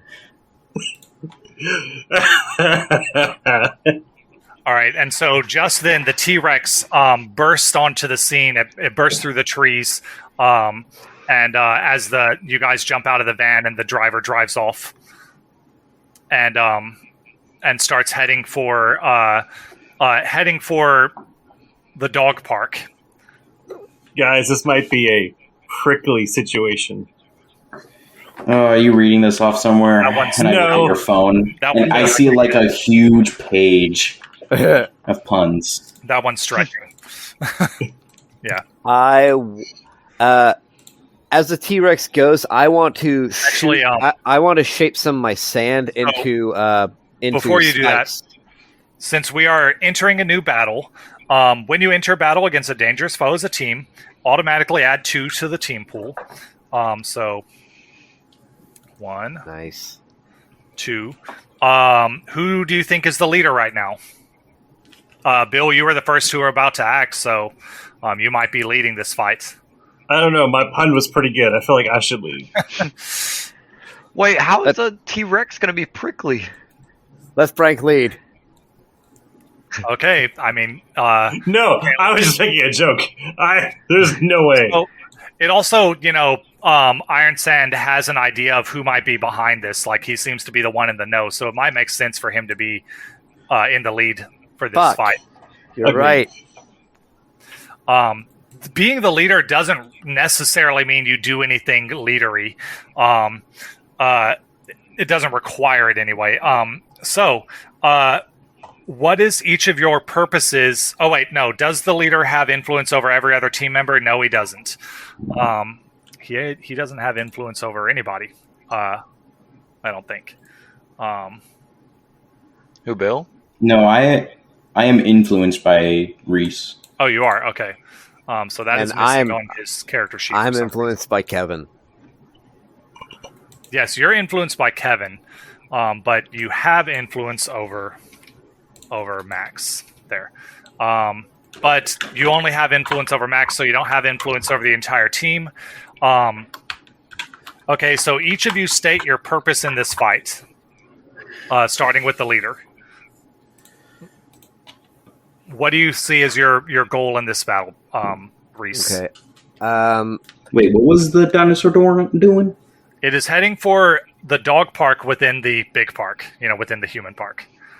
And there are dogs. People are trying to wrangle their dogs as the dogs are barking at the T-Rex. Of course, fucking dumb dogs. I am going to say, I'm going to try to slow it down. If anyone sees Caesar, try to knock her Well, out. no. This is out of character. What is your goal for the fight? To determine if you get bonus points. To be perfectly honest, my overall goal is actually to try to get Jurassic to owe me a favor. Okay. It seems unlikely that the others will share that goal, so I'm going to already say, since you guys don't know her, then your purposes don't all match up. Does anyone distrust the leader? Does anyone distrust Reese, Iron Sand? How long have you been working together as a team? I don't think Probably we have less than a any month. reason. Probably no more than like 2 months. And during that time frame, has he been less than trustworthy at any point? That's up to you guys. I mean, him and I bonded over attacking a police car. So. He used to be a villain. Yes, but I am one to let bygones be bygones. You're perfectly willing to say you all trust him. Yeah, Yeah. no, I do. Like, he hasn't done anything yet to make you guys lose trust in him. Is your team ill-prepared or off balance? He told you it was a T-Rex in advance, so you're not unprepared for this. You know it's a T-Rex. So, Are we trying to kill the T-Rex or divert the T-Rex, or what are we trying to do? they didn't tell you what you're trying to do. Okay. Cage You're the just T-Rex T-Rex. to the situation. You're just It's a trying goddamn to, T-Rex. It should be extinct. Yeah, Let's make it that You're way. trying to stop the T-Rex, yeah. And I also said that I'm going to be one of the guys working to slow it down. Yeah. But wait, guys. We could potentially make a lot of money opening up a Jurassic World. That always ends horribly in the movies, bro. People getting Yeah, eaten. but they don't have Kevin, what are superpowers. you talking So about? the T-Rex takes several steps towards the dog park and then roars into the air. You see that lodged in its mouth, like attached inside its mouth, is some sort of cannon, and when it roars, lightning shoots up into the air from the cannon. I always get It's a sweaty mechanic. palms before a battle. And then it continues in the direction of the innocent dogs and their owners. Yeah, I charge attacking. forward. I'm allowed to just act, right? Yeah. Okay, well, I just go straight into the dinosaur's memory. Okay. Rip it. And while he's doing that, I'm gonna shoot. I'm gonna be shooting sharp metal shit at it to try to slow it down. Any penalties or bonuses? So it sounds like you're both directly engaging it. We'll start with Max. So go ahead and roll danger.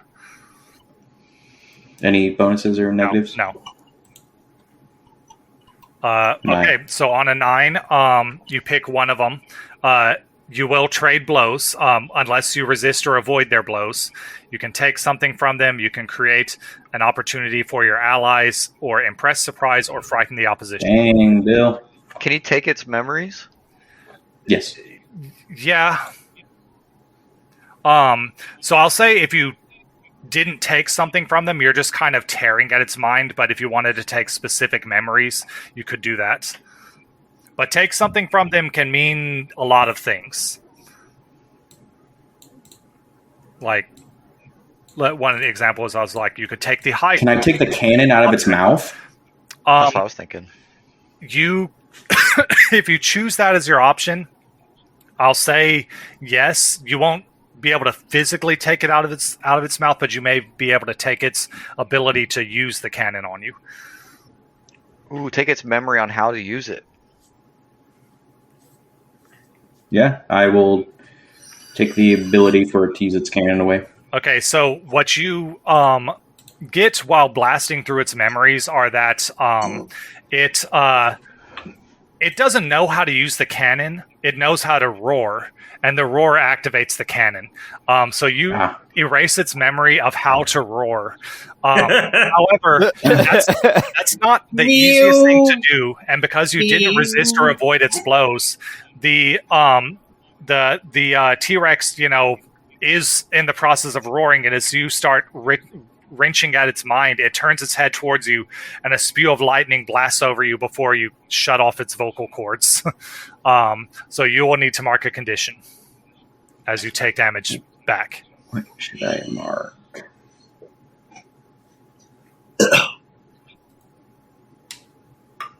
So all of us have to take that? Do not affect No, just him. active moves. Okay.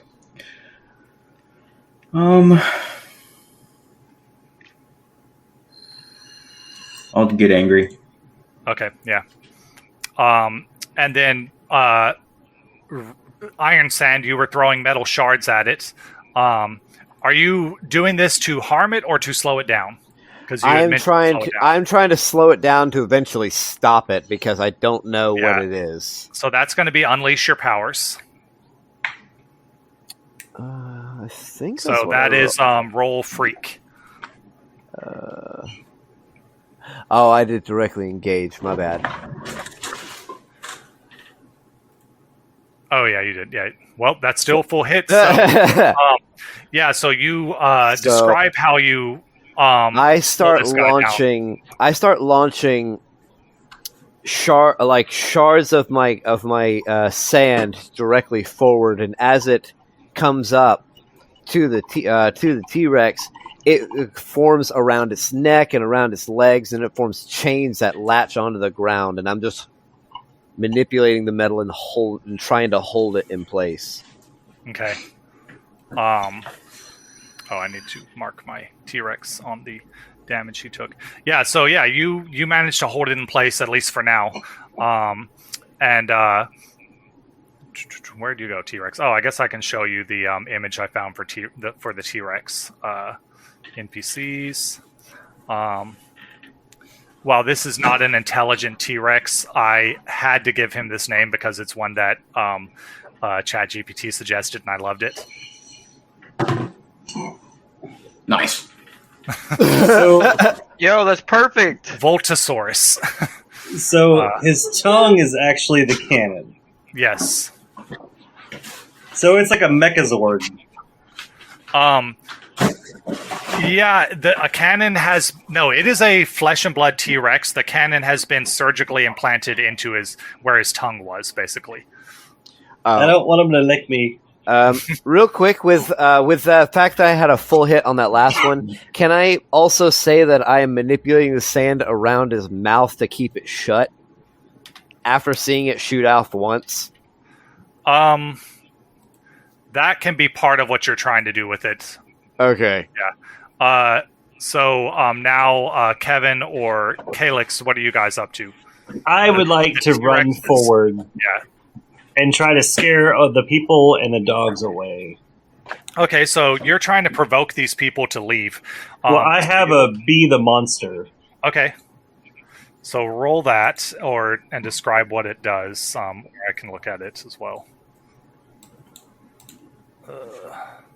7 is a hit. So Be the Monster. On a hit, they are thrown off and make themselves vulnerable to you, or they flee. I guess I'm trying to make them all flee.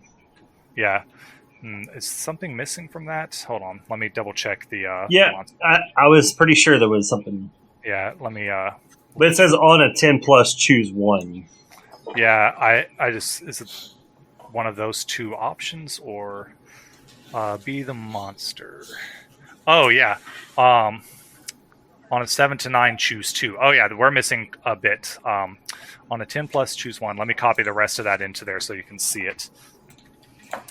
I don't know how that didn't get copied into there, but that is what happens with the copy pasting of this stuff.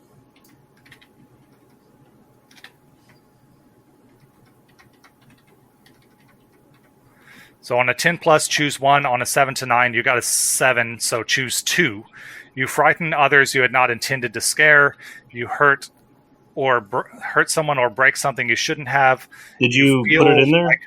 Yes, you feel like more of a monster. It should be Be the Monster down at the bottom now. Hold on, I'm refreshing the page because it didn't look like anything changed.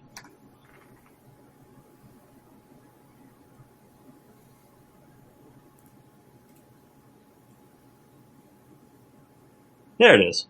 Nope, it's not there. That's weird. Well, I Be the Monster. Did I put it in the wrong spot? No, it's there now. Oh, for me. When you're frightened, intimidate, or cow others with your monstrous form roll plus freak. On a hit, they are thrown off and make themselves vulnerable to you, or they flee. On a 10 plus, choose 1. Can you scroll down? Nope. Oh, there it is. Okay, it's just not scrolling right. I scrolled inside there and it didn't scroll. Got it.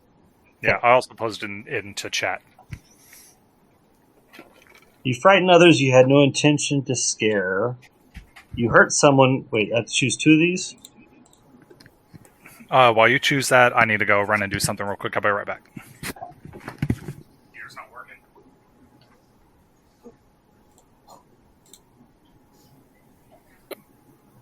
Okay. I'm going to choose... You frighten others you had no intention to scare. And you hurt someone or break something you shouldn't have.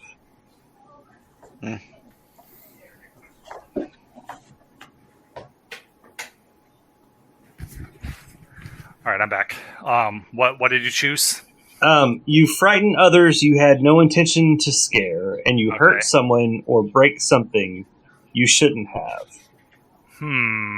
Okay, so you did. Do you choose what that is, or do I choose what that is? If you've got an idea, you can go for it.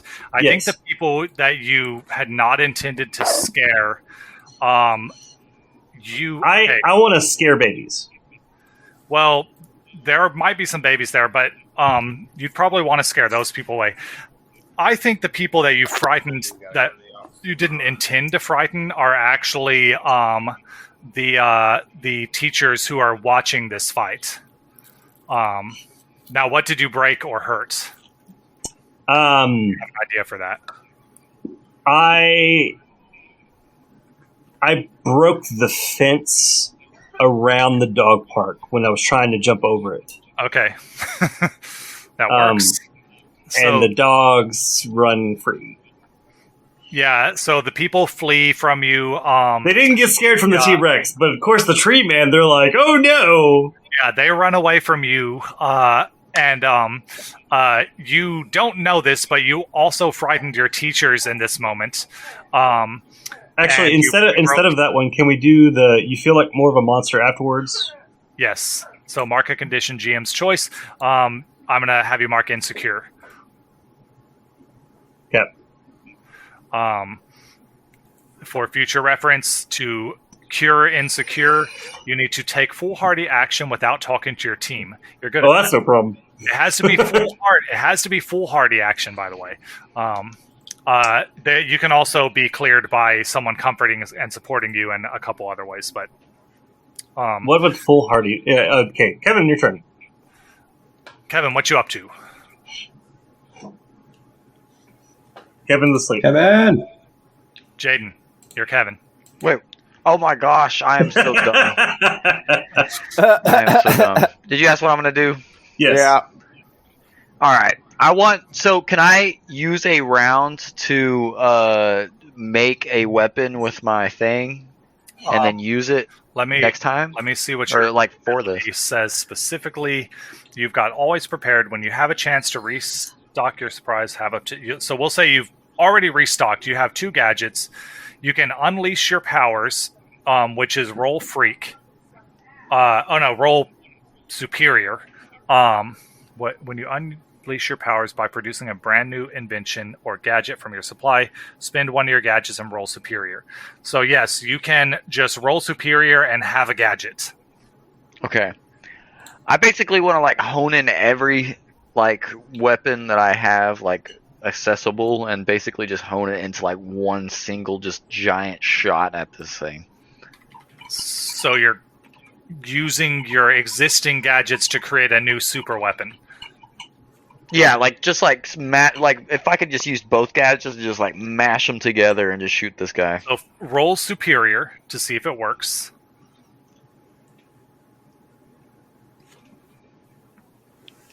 Oh, a miss. Okay, so let me see. It counts as unleash your powers. So on a miss, and I don't know how anyone could help you do this. Although if they can come up with a way that they could have helped you, they could help you. So what were you trying to do? Just he's trying to make something for next weapon. round? You can also you can also act selfishly and spend one of the team points on your own. And either so someone can help you, or you can act. No, this won't work for you though, because it won't help you anyway. When you act selfishly, you shift one of your labels, and your label can't shift above 3. So it actually wouldn't boost this roll. So there would be no reason. So this is just a flat miss unless someone can come up with a legitimate way they would somehow be able to help you invent a super weapon. I don't personally. Well, I feel like that Bill could formulate some sort of iron pieces or something for me. Yeah, Bill, if that's what Bill wants to say, if he wants to help you, you could. Yeah, you do have metal powers, so you could help him. I mean, something that I could have done when I disabled the laser. Mm-hmm. Well, I guess I removed how it knows how to roar. Yeah, it doesn't know how the laser works. But I guess while it was shaking its head around and freaking out, it could have broken a piece off, an important piece, and it would have come our way. If you'd rather say that than it not being able to roar. No, I don't. Unless if Bill's going to help him out, then I will do that. Yeah, Bill, do you want to help him out?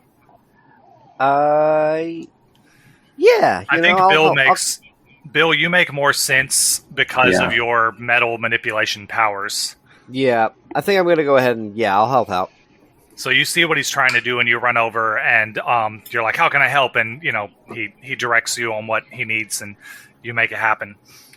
I throw some like just ginormous words, but I know you're smart too, so it just kind of like works, and then like everyone else is like, "What the fuck?" What I'm gonna say is, you throw out something smart. I respond back with, "Dumb it down for me," and then you just tell me a general shape.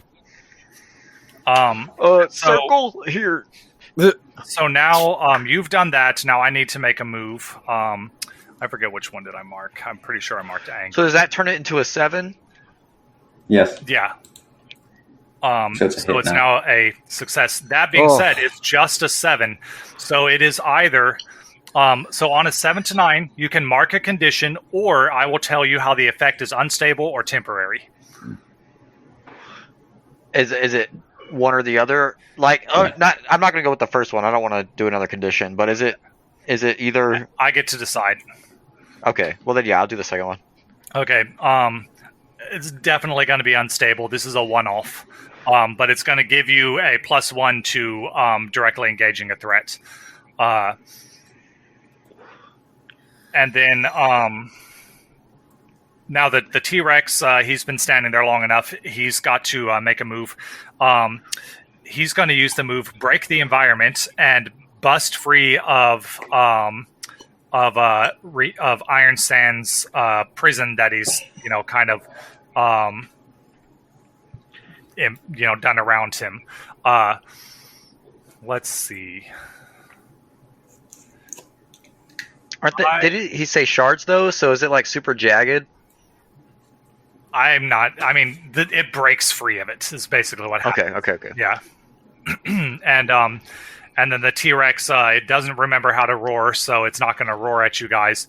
But it is now charging towards the person with big gun and person who threw metal at him. And I guess also Siphon is over there.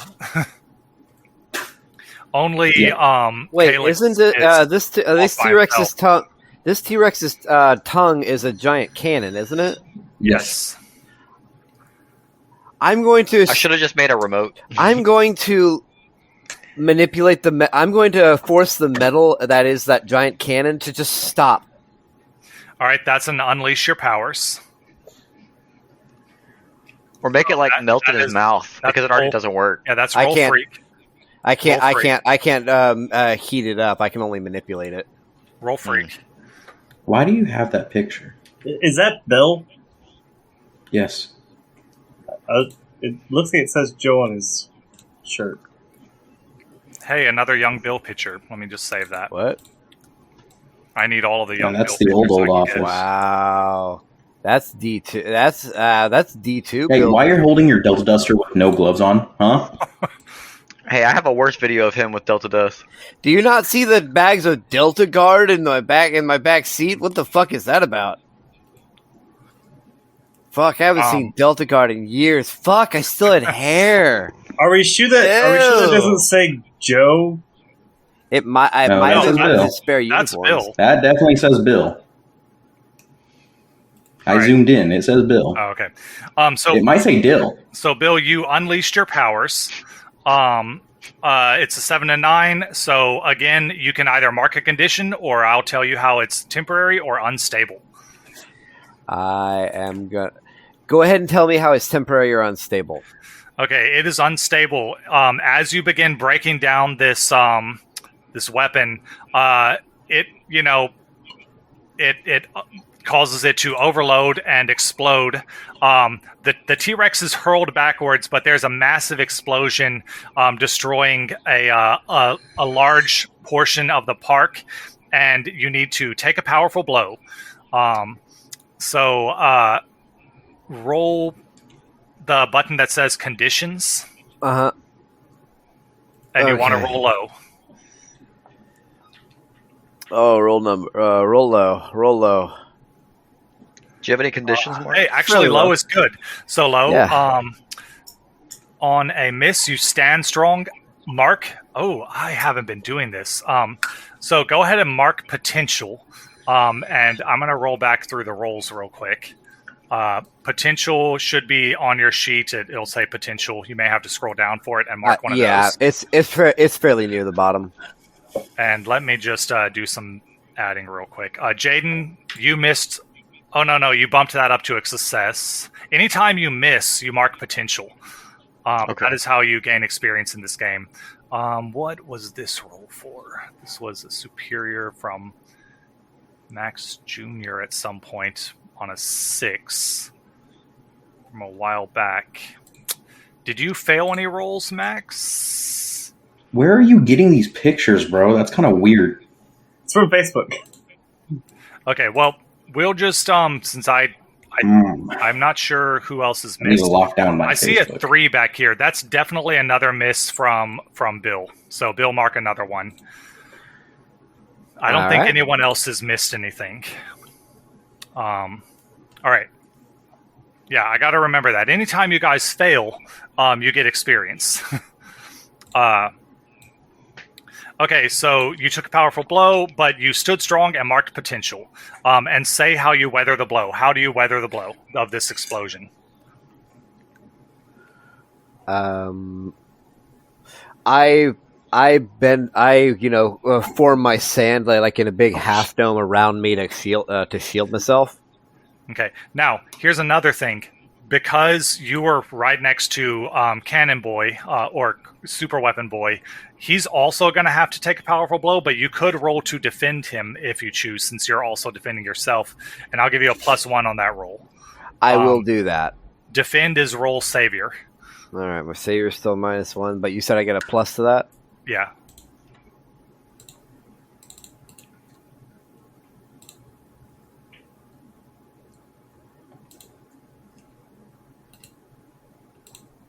Shit. That's with the +1?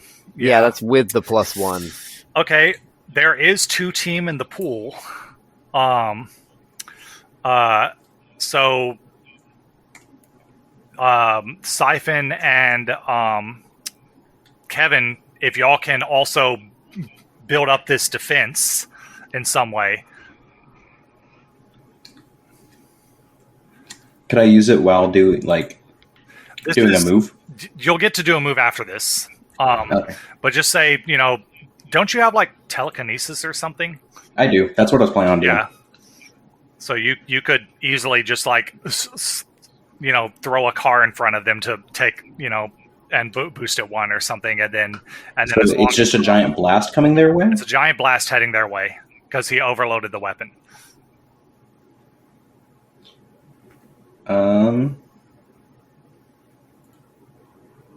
I guess with my telekinesis, couldn't I have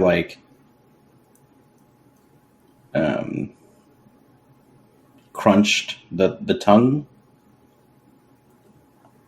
Well, the reason this is happening is because the tongue is exploding. Okay. Yeah, I guess I will go ahead and lift up some sort of barrier. Lift up part of the pathway of the park and then K.E.V.I.N, Jaden, how will you add to this defense? I guess I'll just slap my watch and be like, K.E.V.I.N, please turn up my my shields. Okay, yeah. That's perfectly reasonable. That spins the last 2 team, but that bumps you up to a 7. On a 7 to 9, you protect them, but it costs you. Expose yourself to danger or escalate the situation. What would you like? We might as well escalate it. I'm about to take care of it. Sorry. It's Bill. Because he's the one doing the defending right now.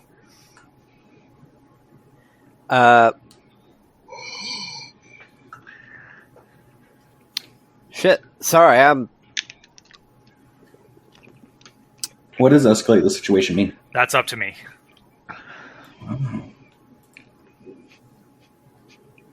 That's for me to know and for you to find out. Yep. So wait, what am I rolling? You're not rolling anything. You've already rolled. Now with the help of team, you've successfully defended him. However, it costs you. You can either expose yourself to the danger or escalate the situation somehow. And I'll tell you what escalating the situation means. I'll take the hit for him. Okay, so you take the hit. Now here's what I'm going to say. You take the hit, but where does... Okay, you keep... On a hit, you keep them safe. Okay, so... yeah, you expose yourself to danger. So you take the hit. Now, what you can choose to do... Now, because you also got a 7 to 9, you can choose to add a point of team to the pool, which I shouldn't have deleted all of those. I need to keep one. Okay, you can add team to the pool as a side effect of this. You can take influence over the person you protected, so you could gain influence over Jaden, or you can clear a condition, basically canceling out that hit you just took. I would personally either add a... Yeah, I want to go ahead and add one to team. Okay, so you will still take the hit then. So mark one condition. All right. The good news is you only took a normal blow, not a powerful blow from that. What condition are you marking? I am going to pick...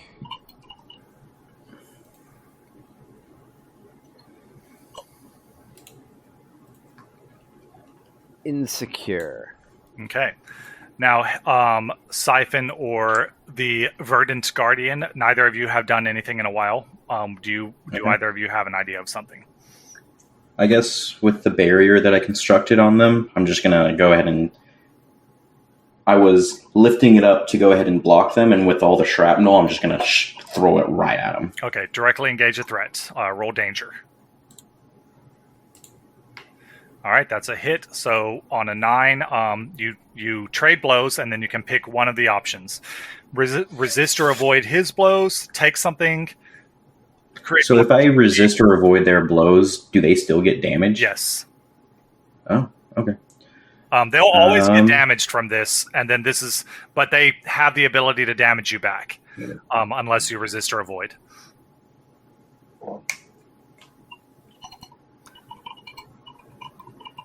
I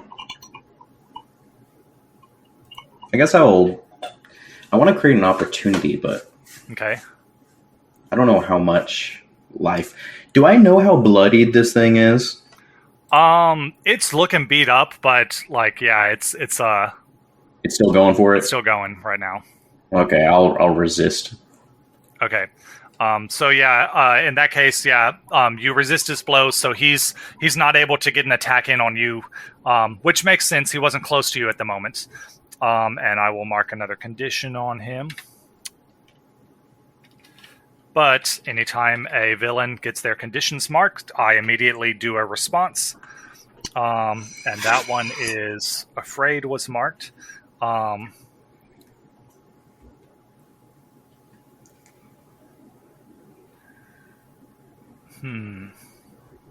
It's going to lash out without thought or threat, or I can do one of its other 2 moves. Oh no, it can't do that anymore because that's been disabled. I guess it's just gonna lash out in fear and just throw its tail around, swing its tail around and knock over some power line, light posts and things like that. But it's just lashing out in anger right now. But it's not actually doing anything too concerning at the moment. It's concerning in that it's damaging, the infrastructure of the city. But, and then, Calyx, what are you up to? Guardian. I am going to throw myself, or I'm going to run and try to throw myself at the feet of the T-Rex and wrap myself around his feet. With the intent of harming him or of stopping, stopping the rampage. Okay. Unleash your unless you've got a playbook move, it would be Unleash Your Powers, but I know you've got Unstoppable Smashes Through Scenery. That wouldn't be it. It'd be the monster. I only have the 2, so no, it would just be Unleash Your Powers, which is Freak. Yes. Now, would you say this is a foolhardy move? Take foolhardy action without talking to your team. I don't. Plus, because this is like your style of fighting. You know. True. You get a full hit, so you sweep the legs on this thing and knock it to the ground. And yeah, it's on the ground now. I'm going to say anyone who makes a move against it gets a +1 on the next, thing. Whatever. Hey, guys, I have him rooted. Boo. Yikes, that's how you scared the teachers watching us. Anyone? So that was I will go again. Siphon and Calyx did something. Do Iron Sand or Kevin? Kevin, you still haven't used your super weapon. It's got a one-off use. Jaden. Oh my gosh. What'd you say? Do you want to attack this thing with your gun? Yes, your big weapon yes, you my made? super weapon. Yeah. So that would be directly engage a threat. And it will have a +2 bonus because Frank gave you a +1 plus your gun gives you a +1. Okay. Your special gun. So that puts it at an 8. That is a Nice. hit. So Is that with on the a hit, +2? you trade blows. Yeah, that's with the Oh. +2. Wow. It would have been a failure. Yeah. So on a hit, you trade blows. You will deal damage to it, but it will somehow deal damage to you in return unless you choose the resist and avoid your blows option. You get to choose one of these. Resist or avoid their blows, take something from them, create an opportunity for your allies, impress, surprise, or frighten the opposition. I'll resist Okay. by yeah. like doing like a super jump almost, and then kind of just like boosting Yeah. myself into the air. Okay, yeah. And it makes sense because it would have been hard for the thing to attack you. Otherwise, I would have had to come up with something. So you blast it with this gun. Now, unfortunately, this destroys the gun because it was unstable, based on the role when it was created. However, you blast this T-Rex, severely wounding it, and it lets out. It doesn't know how to roar, so it lets out a groan, and then like slumps and lays still. It's breathing slowly and obviously in pain, but no longer fighting. Does anyone want to do anything else before Aegis moves in to clean up the situation, basically, and contain this T-Rex? I would like to assess the situation by diving into its mind and finding out where this T-Rex came from. Okay, so roll superior. Do I get any pluses or minuses since it's conked out? No. Damn it. Damn it! And there's not enough team to get you to a success, so you dive into its mind, but the problem is this is the mind of an animal. From what the one thing you do learn is that this T-Rex, while it may have a cannon for a gun, is just a T-Rex.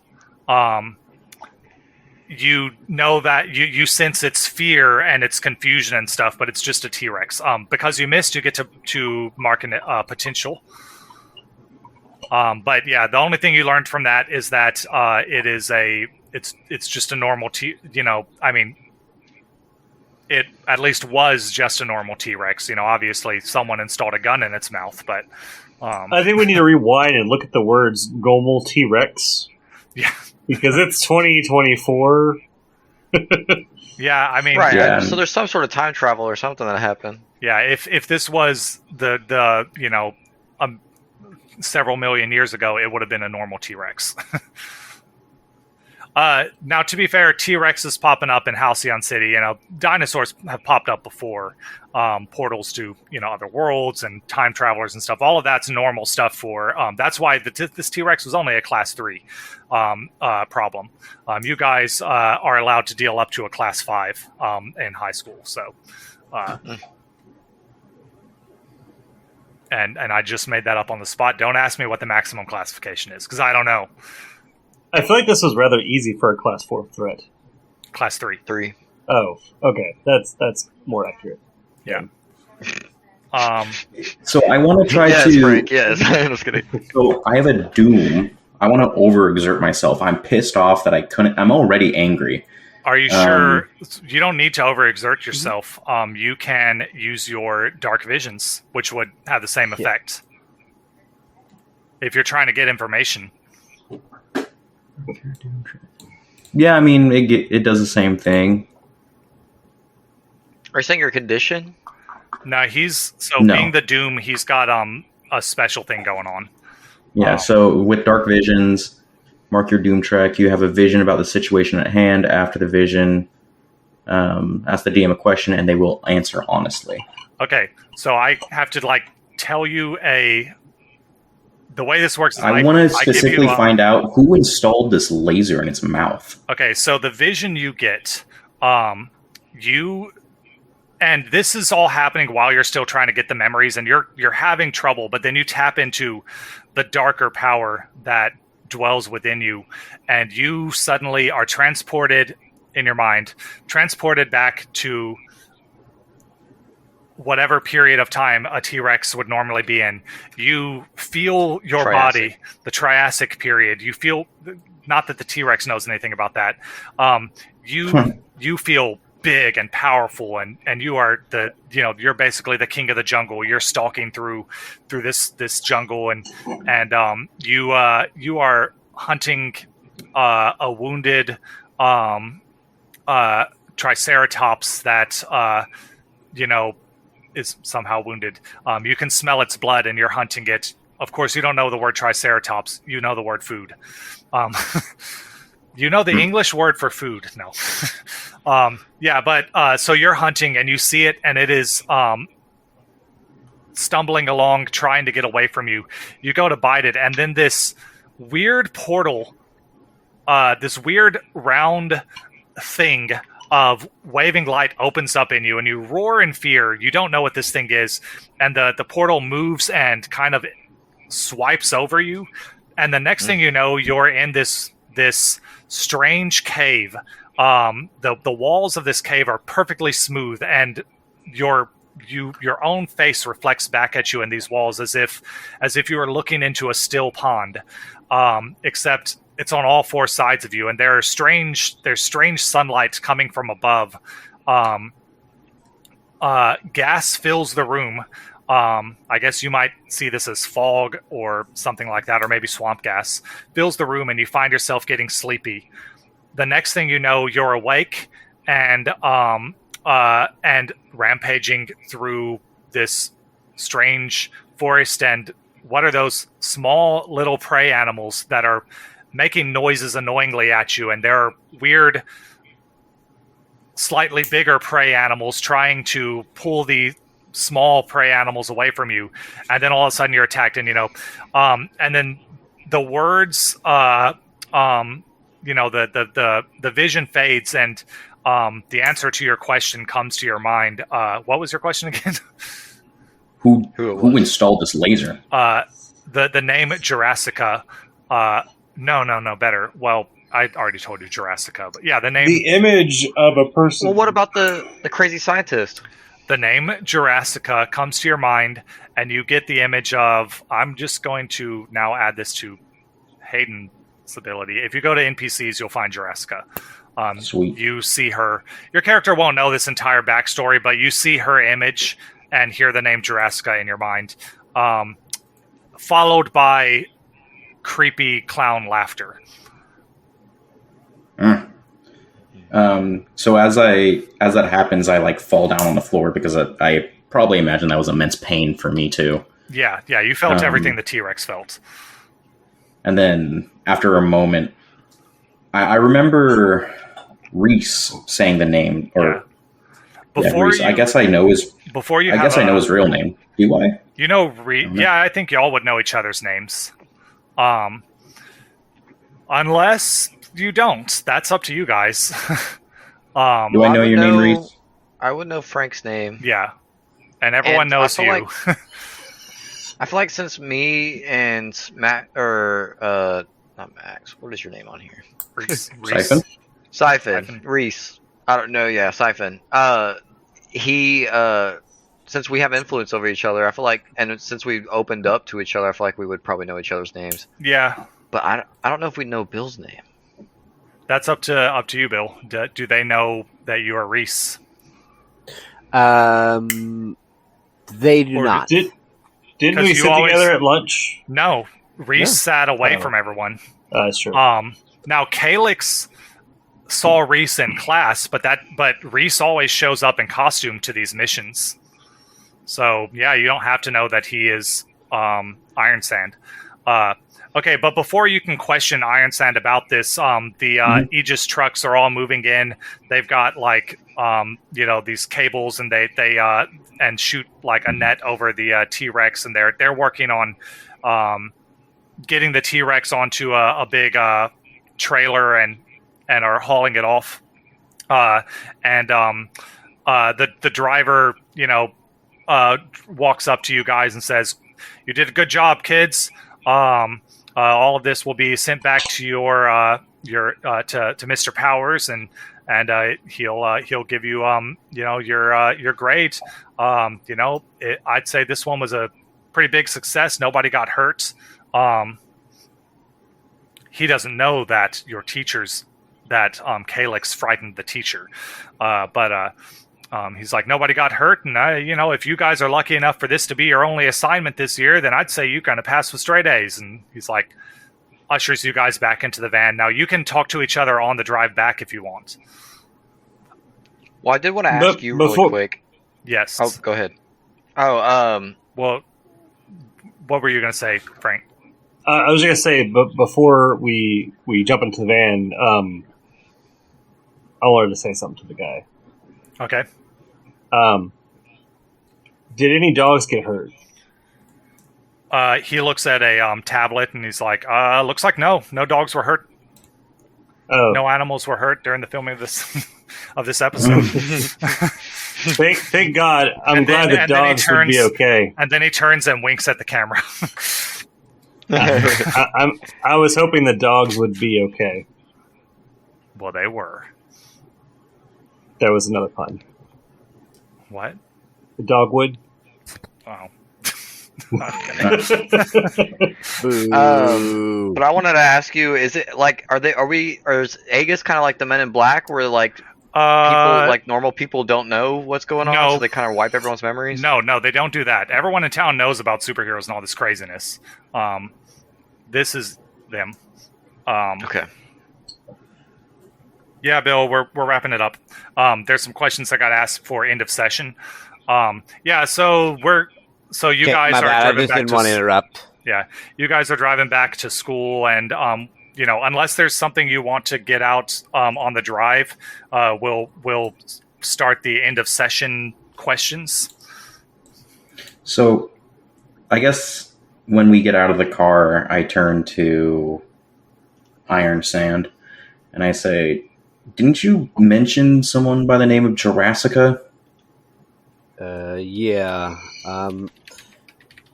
Someone I used to know. She's better than likely anything dinosaur related. She's the one you go to first. All right. Well, I know that she's behind it. Yeah, but the question is though, why?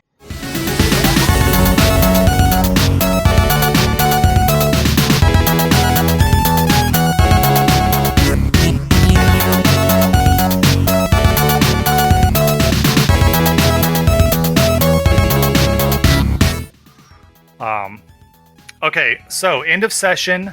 At the end of every session, each of you choose one of these three things that I'm posting into chat.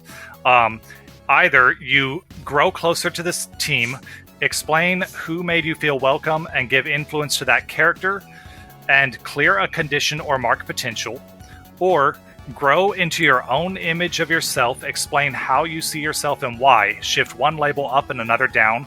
Or grow away from the team, explain why you feel detached and take influence away from another character. They just worded that weirdly.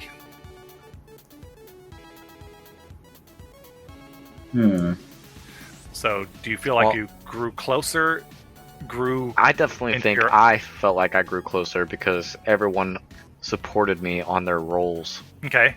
So then, which person or people would you like to give influence to first? Probably Bill. Okay. So you give influence to Bill, and then you can either clear a condition or mark potential. Your conditions do carry over to the next stories. I marked a potential. Now I'm actually going to do the same. Okay, let me finish, Jaden. So you already have influence over Bill. So what happens is you now get to shift one of Bill's labels. Bill doesn't tell you what his stats currently are. You get to shift one up and one down. I'm gonna shift up his danger and shift down his mundane. So, and why are you doing this? Like, why does your character view him in that way? Because I feel like he had really good attacks, so I feel like I would support him. I would be like, hey bro, you did really good on, putting him all together, blah blah blah, blowing up his mouth. Yeah. Okay. So Bill, like danger goes up, mundane goes down. I saw you already moved mundane. Yeah, So I moved danger too. I just didn't. I just haven't left the thing yet. Oh, okay. All right, and then Bill, you said you were going to choose the same thing. So which teammate are you closer to? Given the fact we're going through the conversation and we work together on two fights now, I'm going to go ahead and say that I'm giving influence. Wait. You gave influence to Bill. Bill did not already have influence over you, so actually, Bill, your labels didn't shift. You just gained influence over Kevin. Oh no, he's already influencing me. Yeah, but you didn't have influence over him. He gave you influence over him, so yeah, you just need to add. You have influence over Kevin. Okay, I got that. And then put your labels back where they were. I went ahead and just did it. Okay. And then, now who are you giving influence to? I'm going to give influence over to Hayden. Okay. Max. Sorry. Hayden gains influence over... Or Max gains influence over... over Reese.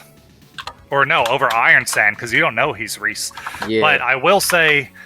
Max, is your identity known to the team? I'm gonna say no. Okay, so yeah, it's specifically put then that you have influence over each other's superhero names.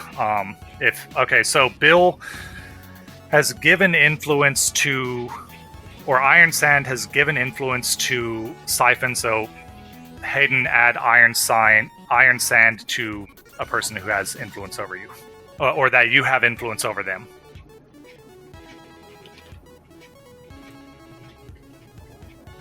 And then, okay, so that was Bill and Jaden. So Hayden or Frank, who wants to go next? It's alright. I have a question. Was that Yes. That person from Arceus, did they say that this was our only? If this was our only encounter? He said, if this was your only assignment this year, then I'd say you passed with flying colors, but you might have more. It's random. Well, we had the one before school even started. That was not a school That one sanctioned. wasn't sanctioned. Yeah, that one was before school. That one wasn't great. Gotcha. You guys just showed up. Can we turn that in as extra credit? Technically, no. If you mention it, you might get in trouble for it. Because they would prefer you not, but also they're not going to outwardly punish you for doing good. Like, it all went well, so you're fine, but it wouldn't count as extra credit. Lame. Okay, so who wants to go next? Hayden or Frank? I can go.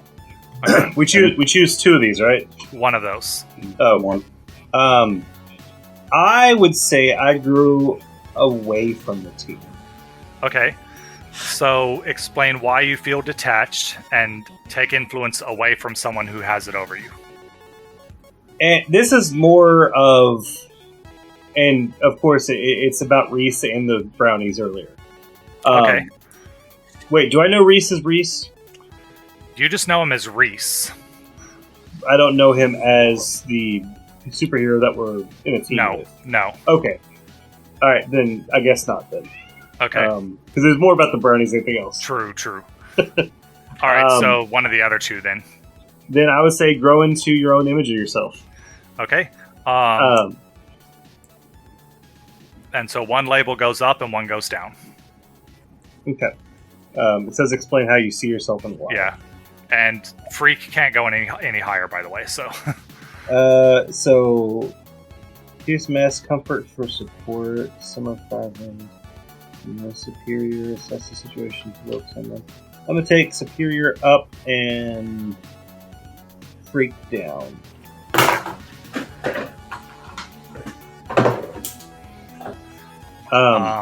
And so I like me personally, or me as the superhero. The superhero. Okay.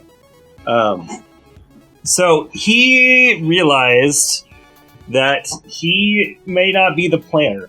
You know, he's more of the muscle. Mm-hmm. Before this, he thought he was pretty intelligent, and planning out things was an interesting thing he liked to do, but it wasn't like a big deal. Yeah. But he's realizing more and more that he's more like Groot than he is. Not Groot. Groot's not a character in this. Rocket? Drax. Yeah, he's more Drax than he is. No, I didn't want to make that comparison. You can make that comparison out of character, but well, I have to do it in character in this game world. So I'm more like the hammer. No, I'm more like the anvil than I am the hammer. Okay. That makes sense, right? Yeah. In my head, it makes sense. Yeah, and then Hayden. I was gonna say the same thing. I grow into an image of myself. Okay.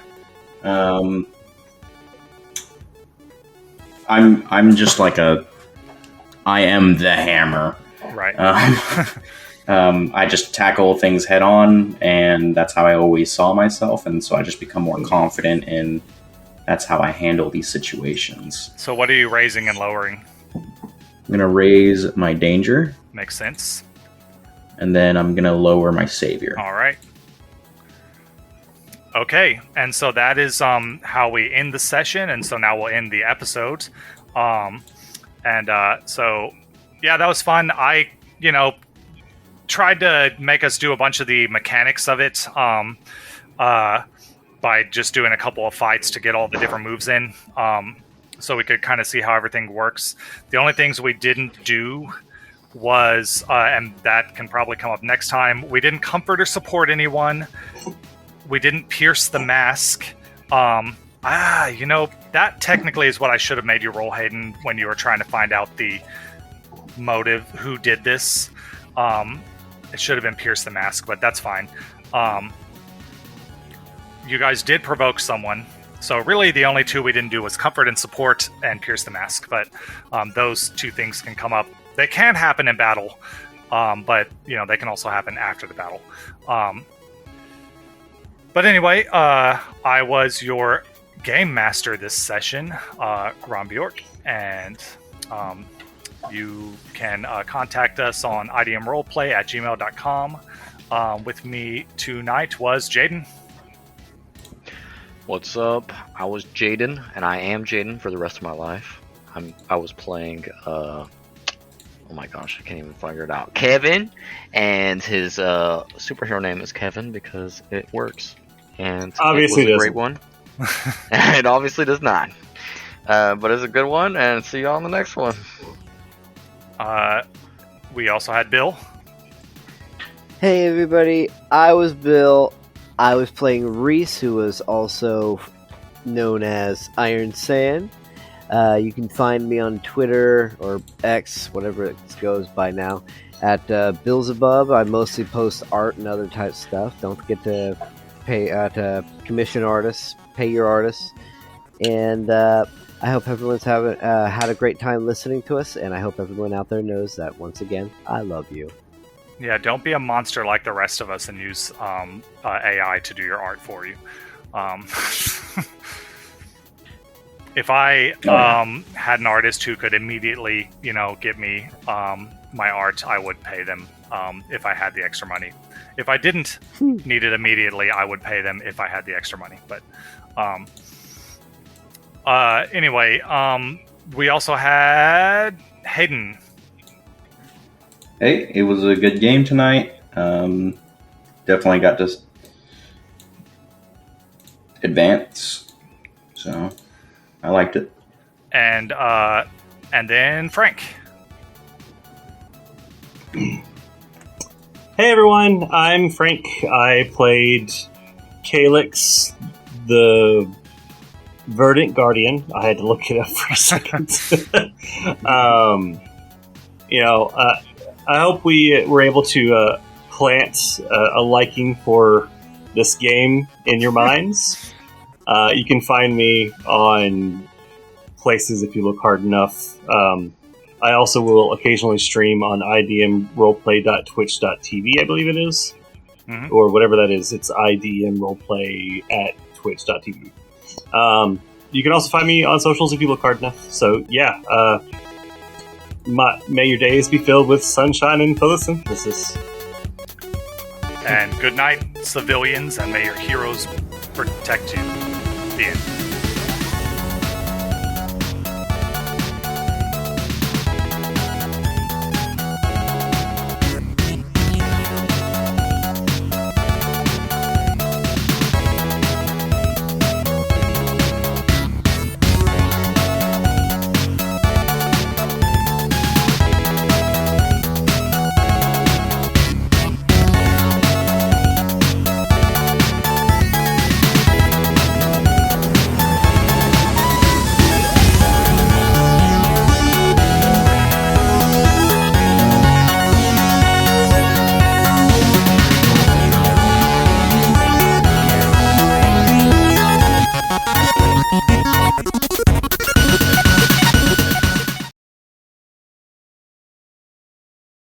Thanks everyone for listening. The intro and outro songs you heard today was Voxel Revolution, created by Kevin MacLeod at Incompetech.com, licensed under Creative Commons by Attribution 4.0 license, CreativeCommons.com, licenses by 4.0. The night is over, and have a great day, everyone.